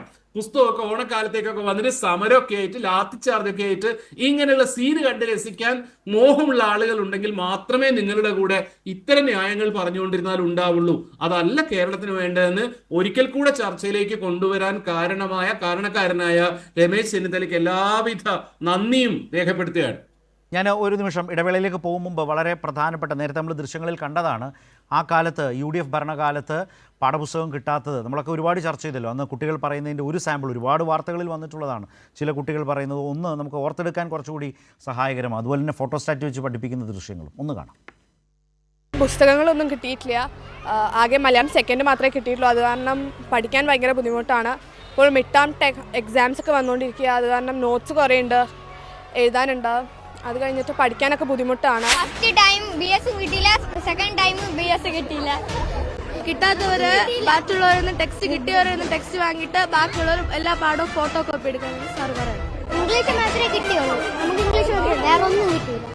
ഇന്നത്തെ അടക്കം വലിയ നേട്ടങ്ങൾ, കേരളത്തിൻ്റെ മുന്നേറ്റം, പൊതുവിദ്യാഭ്യാസ രംഗവുമായി ബന്ധപ്പെട്ട് ചർച്ച ചെയ്യുമ്പോൾ നമുക്ക് അതിവേഗം ചർച്ച അവസാനിപ്പിക്കേണ്ട സമയമാണ്. ഡോക്ടർ GV ഹരി, നേരത്തെ പ്രേംകുമാർ ഓർമ്മിച്ചൊരു കാര്യമുണ്ട്, MV ഗോവിന്ദൻ മാസ്റ്റർ പറഞ്ഞത്, അതായത് ഒരു സ്റ്റേജ് മാനേജ് ചെയ്യാൻ കഴിയാത്തവർ എങ്ങനെയാണ് സ്റ്റേറ്റിനെ മാനേജ് ചെയ്യുക. അതിൻ്റെ ഏറ്റവും പ്രധാനപ്പെട്ട ഒരു ഉദാഹരണമായി, സവിശേഷ കാര്യമായി ഇതിനെ തന്നെ എടുക്കാം. യൂണിഫോമും അതുപോലെ തന്നെ പാഠപുസ്തകങ്ങളും ഒക്കെ വളരെ നേരത്തെ കൊടുക്കും വിധത്തിലേക്ക് നമ്മുടെ കുട്ടികളെ സജ്ജമാക്കാൻ, ആ കാര്യക്ഷമതയോടെ പ്രവർത്തിക്കാൻ ഒരു സർക്കാരിന് കഴിയുമ്പോൾ ഒരു സ്റ്റേജ് പോലും മാനേജ് ചെയ്യാൻ കഴിയുന്നില്ല. പിന്നെയാണോ നിങ്ങൾ സ്റ്റേറ്റിനെ മാനേജ് ചെയ്യുന്നത്? ഇതാണ് ആ ചോദ്യം.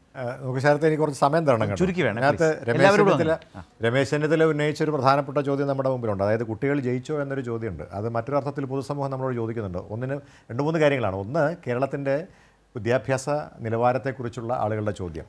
സർക്കാർ തന്നെ നടപ്പാക്കിയിട്ടുള്ള സർവേയിൽ നമ്മുടെ കുട്ടികളുടെ നിലവാരത്തെക്കുറിച്ചുള്ള അതിൻ്റെ ഒരു ഇൻഡെക്സുകളൊന്ന് പരിശോധിച്ച് നോക്കണം. ഏസർ സർവേ, ഇങ്ങനെ പല കാര്യങ്ങളും നമ്മുടെ മുമ്പിലുണ്ട്. അതുകൊണ്ടാണ് ഈ പാഠപുസ്തകം കൊടുക്കുന്നതിന് മുമ്പ് കുട്ടികൾ ജയിച്ചോ എന്ന് പരിശോധിക്കണം എന്നുള്ളതിനെക്കുറിച്ച് അദ്ദേഹം പറഞ്ഞിട്ടുള്ളത്. ഒരു പ്രധാനപ്പെട്ട കാര്യമുണ്ട്, നമ്മൾ പറഞ്ഞല്ലോ, ഒരുപാട് വലിയ എന്താണ് കുഴിമന്തിയെക്കുറിച്ചൊക്കെ പറഞ്ഞല്ലോ, ഇടപെടൽ.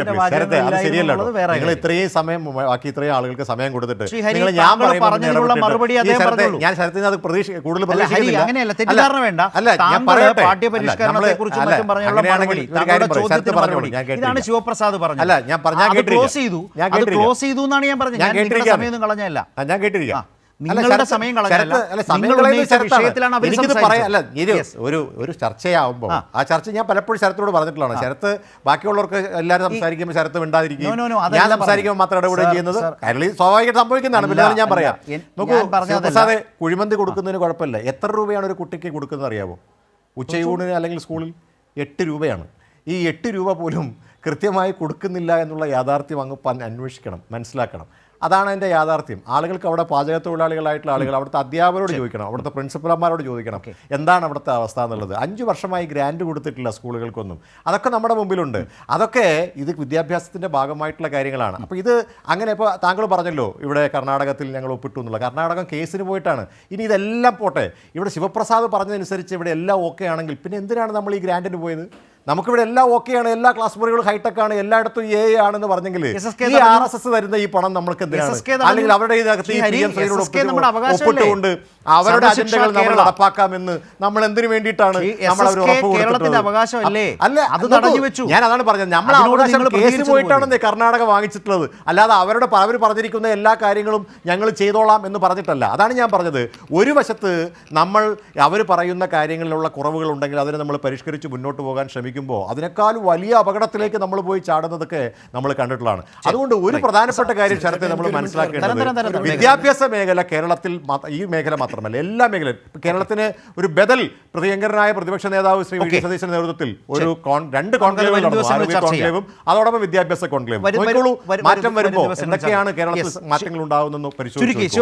അപ്പൊ അതുകൊണ്ട് ഇത് താങ്കൾ പറഞ്ഞതുപോലെ ഒരു ഏകപക്ഷീയമായി ചർച്ച അവസാനിപ്പിക്കരുത്. ഇതിനകത്ത് കുഴിമന്തി കൊടുക്കുന്നത് നല്ലതാണ്, പക്ഷേ 8 രൂപയ്ക്ക് കുഴിമന്തി കൊടുക്കാൻ പറ്റുമോ എന്നുള്ളത് കൂടി ശിവപ്രസാദ് പരിശോധിക്കണം. ശിവപ്രസാദ് അദ്ദേഹം പറഞ്ഞ ആ വിഷയങ്ങളിലുള്ള ഒരു ചെറു മറുപടിയോ വിശദീകരണമോ താങ്കളുടെ ഭാഗത്തും ചുരുക്കി വേണം, ചുരുക്കി പ്ലീസ്.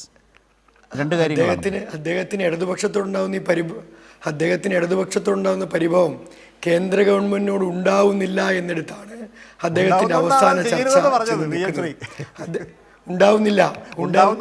അദ്ദേഹം പറഞ്ഞത്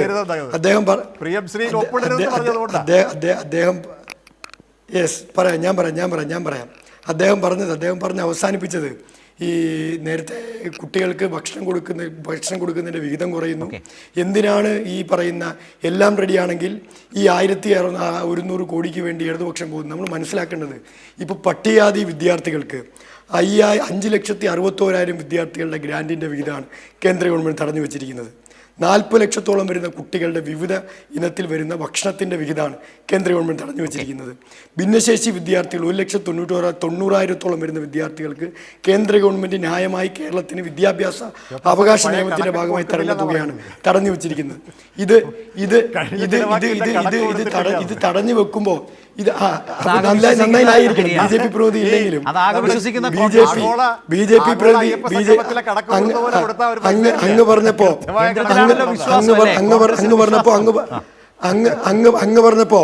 അങ്ങ് പറഞ്ഞപ്പോ ഞാൻ മുഴുവൻ കേട്ടു. അങ്ങ് എന്റെ മറുപടി കേൾക്കാൻ കാണിക്കണം. അങ്ങ് പറഞ്ഞപ്പോ ഞാൻ നിശബ്ദനായി. അങ്ങ് പറഞ്ഞിരുന്നപ്പോ നിശബ്ദനായത് കേട്ടു. BJPയുടെ കേന്ദ്ര ഗവൺമെന്റിന്റെ മന്ത്രി എന്തു പറയുന്നു? അതെ ഒറ്റ കാര്യം പറഞ്ഞ് ഞാൻ ഈ ചർച്ച അവസാനിപ്പിക്കാം. BJPയുടെ അഖിലേന്ത്യാ പ്രസിഡന്റ് ഡൽഹിയിൽ പോലും പണിമുടക്ക് നടക്കുന്നില്ല എന്ന് പറഞ്ഞ് നിമിഷങ്ങൾക്കകം കേരളത്തിലെ പ്രതിപക്ഷ നേതാവ് ഡൽഹിയിൽ പണിമുടക്ക് ഉണ്ടോ എന്ന് ചോദിക്കുമ്പോൾ BJP ഓഫീസിൽ നിന്ന് സർക്കുലർ വരുന്നത് നേരെ KPCC ഓഫീസിലേക്കാണോ സംസ്ഥാനത്തെ മാരാർജി ഭവനിലേക്കാണോ എന്ന് കോൺഗ്രസിന്റെ താഴെത്തട്ടിലുള്ള പ്രവർത്തകർ പരിശോധിക്കുന്നത് വളരെ നന്നായിരിക്കും. പണിമുടക്കിന്റെ കാര്യം പറഞ്ഞത്, ഹർത്താലിന്റെ കാര്യം ഞാൻ പറഞ്ഞില്ല. പണിമുടക്കിന്റെ കാര്യം പറഞ്ഞു. ഞാൻ പറഞ്ഞത് ഇത്രയും തുക ഈ SC/ST വിദ്യാർത്ഥികളുടെയും പട്ടികജാതി വിദ്യാർത്ഥികളുടെയും അതുപോലെ തന്നെ ഭിന്നശേഷി വിദ്യാർത്ഥികളുടെ തുക തടഞ്ഞു വെക്കുന്നത് നിസ്സാരപ്പെട്ട തുകയായിട്ട് കോൺഗ്രസ്സുകാർക്ക് തോന്നുന്നിടത്താണ് മനുഷ്യത്വം മരവിച്ച അധികാര കുതിയെന്ന് പച്ചയായി നമ്മൾ കോൺഗ്രസിനെ വിളിപ്പിക്കുന്നത്. അതുപോലെ പ്രധാനപ്പെട്ട ഒരു കാര്യം, കർണാടക ഗവൺമെന്റ് കേസിന് പോയ കാര്യം അദ്ദേഹം പറയുമ്പോൾ ഞാൻ ഒറ്റ കണക്ക് പറയാം. ഞാൻ അങ്ങനെ വിഷമിപ്പിക്കുന്നോ ബുദ്ധിമുട്ടിക്കുന്നൊന്നുമില്ല. 2023-24 അധ്യയന വർഷം മറ്റൊന്നുമില്ല കേട്ടോ, ഗ്രാൻഡ് അല്ല, എയ്ഡ് ഇൻ ഫണ്ട് അല്ല, SC/ST ഗ്രാൻഡ് അല്ല, ഭിന്നശേഷി ഗ്രാൻഡ് അല്ല, ഉച്ചഭക്ഷണത്തിന് ഗ്രാൻഡിൽ ഒന്നുമല്ല, PMC പദ്ധതിയുടെ ഭാഗമായി കർണാടക ഗവൺമെൻറ് വാങ്ങിച്ചത് 24.6 കോടി രൂപ. 2024-25 കർണാടക ഗവൺമെൻറ് PMC പദ്ധതിയുടെ ഭാഗമായി വാങ്ങിച്ചത് 31.4 കോടി രൂപ. PMC ഫണ്ട് ഞാൻ പറയാം, ഗ്രാൻഡ് അല്ല. പ്രിയപ്പെട്ട കോൺഗ്രസ് പ്രതി ഞാൻ പറയുന്നത്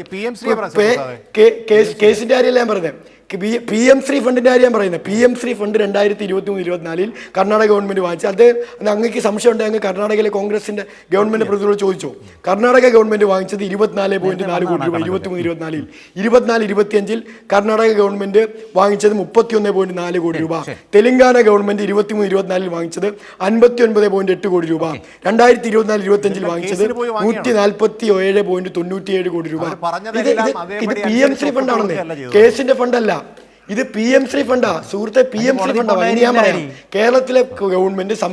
കേരളത്തിലെ സംസ്ഥാന ഗവൺമെന്റ് കേരളത്തിലെ പൊതുവിദ്യാഭ്യാസ രംഗം മെച്ചപ്പെടുത്തിയത് കൊണ്ടാണ് PM-ശ്രീ ഫണ്ടിന്റെ ഭാഗമായി സ്കൂൾ നവീകരണത്തിന് തുക വേണ്ട എന്ന ആർജവത്തോടെ ഈ കേന്ദ്ര ഗവൺമെന്റിനോട് കേരളത്തിന് പറയാൻ കഴിഞ്ഞു. പക്ഷേ 1100 കോടി രൂപയോളം വരുന്ന കേരളത്തിലെ SSKയിൽ ഉൾപ്പെടെ പണിയെടുക്കുന്ന അധ്യാപകർക്കും അവിടുത്തെ വിദ്യാർത്ഥികൾക്കും ശമ്പളം കൊടുക്കും, അവിടുത്തെ വിദ്യാർത്ഥികൾക്ക് ഗ്രാന്റ് കൊടുക്കേണ്ട തുക തടഞ്ഞു വെക്കുമ്പോൾ അത് അനീതിയാണ് എന്ന് ഉറക്കെ വിളിച്ചു പറയാനുള്ള ആർജവം കേരളത്തിലെ ഭരണപക്ഷത്തിന്റെ മാത്രമല്ല പ്രതിപക്ഷത്തിന്റെ കൂടിയാണെന്ന് തിരിച്ചറിയാൻ കഴിയാതെ അധികാര കൊതിമൂത്തതുകൊണ്ട്. ശരി, നമുക്ക് വേഗം ചർച്ച അവസാനിപ്പിക്കാം. പ്രേംകുമാർ കൂടി 2 വാചകത്തിൽ ഈ പറഞ്ഞതിൻ്റെ കൺക്ലൂഷനിലെ, അതായത് ഇപ്പോൾ ഈ പുതുയുഗ യാത്രയൊക്കെ നടത്തുമ്പോൾ കേരളം ഈ അനുഭവങ്ങളിലൂടെ പോകുമ്പോൾ യഥാർത്ഥത്തിൽ നവകേരളം ഈ പ്രളയത്തിനും കോവിഡിനുമൊക്കെ ശേഷം എന്നേ പുതുയുഗത്തിലൂടെ സഞ്ചരിച്ചു തുടങ്ങുന്നു. പ്രതിപക്ഷം ഇപ്പോൾ പുതുയുഗ യാത്ര നടത്തുമ്പോൾ നവകേരളം ആ നിലയിലേക്ക് മാറിയിട്ട് തന്നെ ഏതാണ്ട് എത്രയോ കാലമായിരിക്കുന്നു.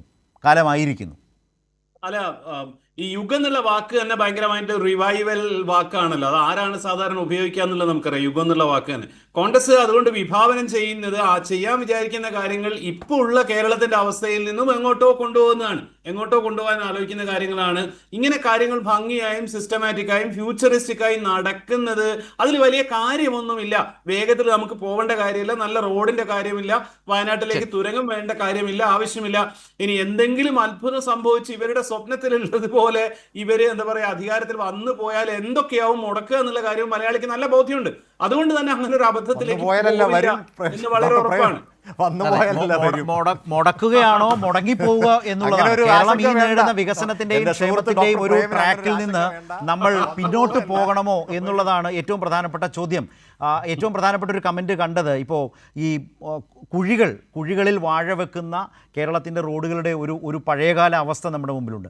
ഇന്ന് അത്തരമൊരു കാഴ്ച കാണാനില്ല. അപ്പോൾ ഒരു കോട്ട് കണ്ടത്, പ്രതിപക്ഷം കുഴി തപ്പി നടക്കുകയാണ് വാഴ വെക്കാൻ റോഡുകളിൽ എന്നുള്ള അവസ്ഥയാണ് എന്ന് പറയുന്ന ഒരു കമൻറ്റ് കൂടി ഇന്ന് കാണുകയുണ്ടായി. അതായത് ഭരണത്തെ സംബന്ധിച്ച വിലയിരുത്തലിന് മുൻ പ്രതിപക്ഷ നേതാവ് രമേശ് ചെന്നിത്തല ഇന്ന് അവസരമൊരുക്കിയപ്പോൾ UDF LDF താരതമ്യങ്ങളിൽ വളരെ പ്രധാനം ഈ പറഞ്ഞതുപോലെ കെടുകാര്യസ്ഥത വേഴ്സസ് കാര്യക്ഷമത എന്നുള്ളതിലേക്ക് UDF ഭരണം LDF ഭരണം എന്നതിലേക്ക് ഒരു വലിയ ചർച്ചയ്ക്ക് വഴിയൊരുക്കുന്ന നിലയാണ് ഈ വിവാദം രമേശ് ചെന്നിത്തലയുടെ പരാമർശം കൊണ്ട് രൂപപ്പെട്ടത്, സാധ്യമായത്. അതിൻ്റെ പശ്ചാത്തലത്തിലാണ് ഇപ്പോൾ ഈ ചർച്ചയിൽ 3 പേരും അവരുടെ അഭിപ്രായങ്ങൾ പങ്കുവച്ചത്.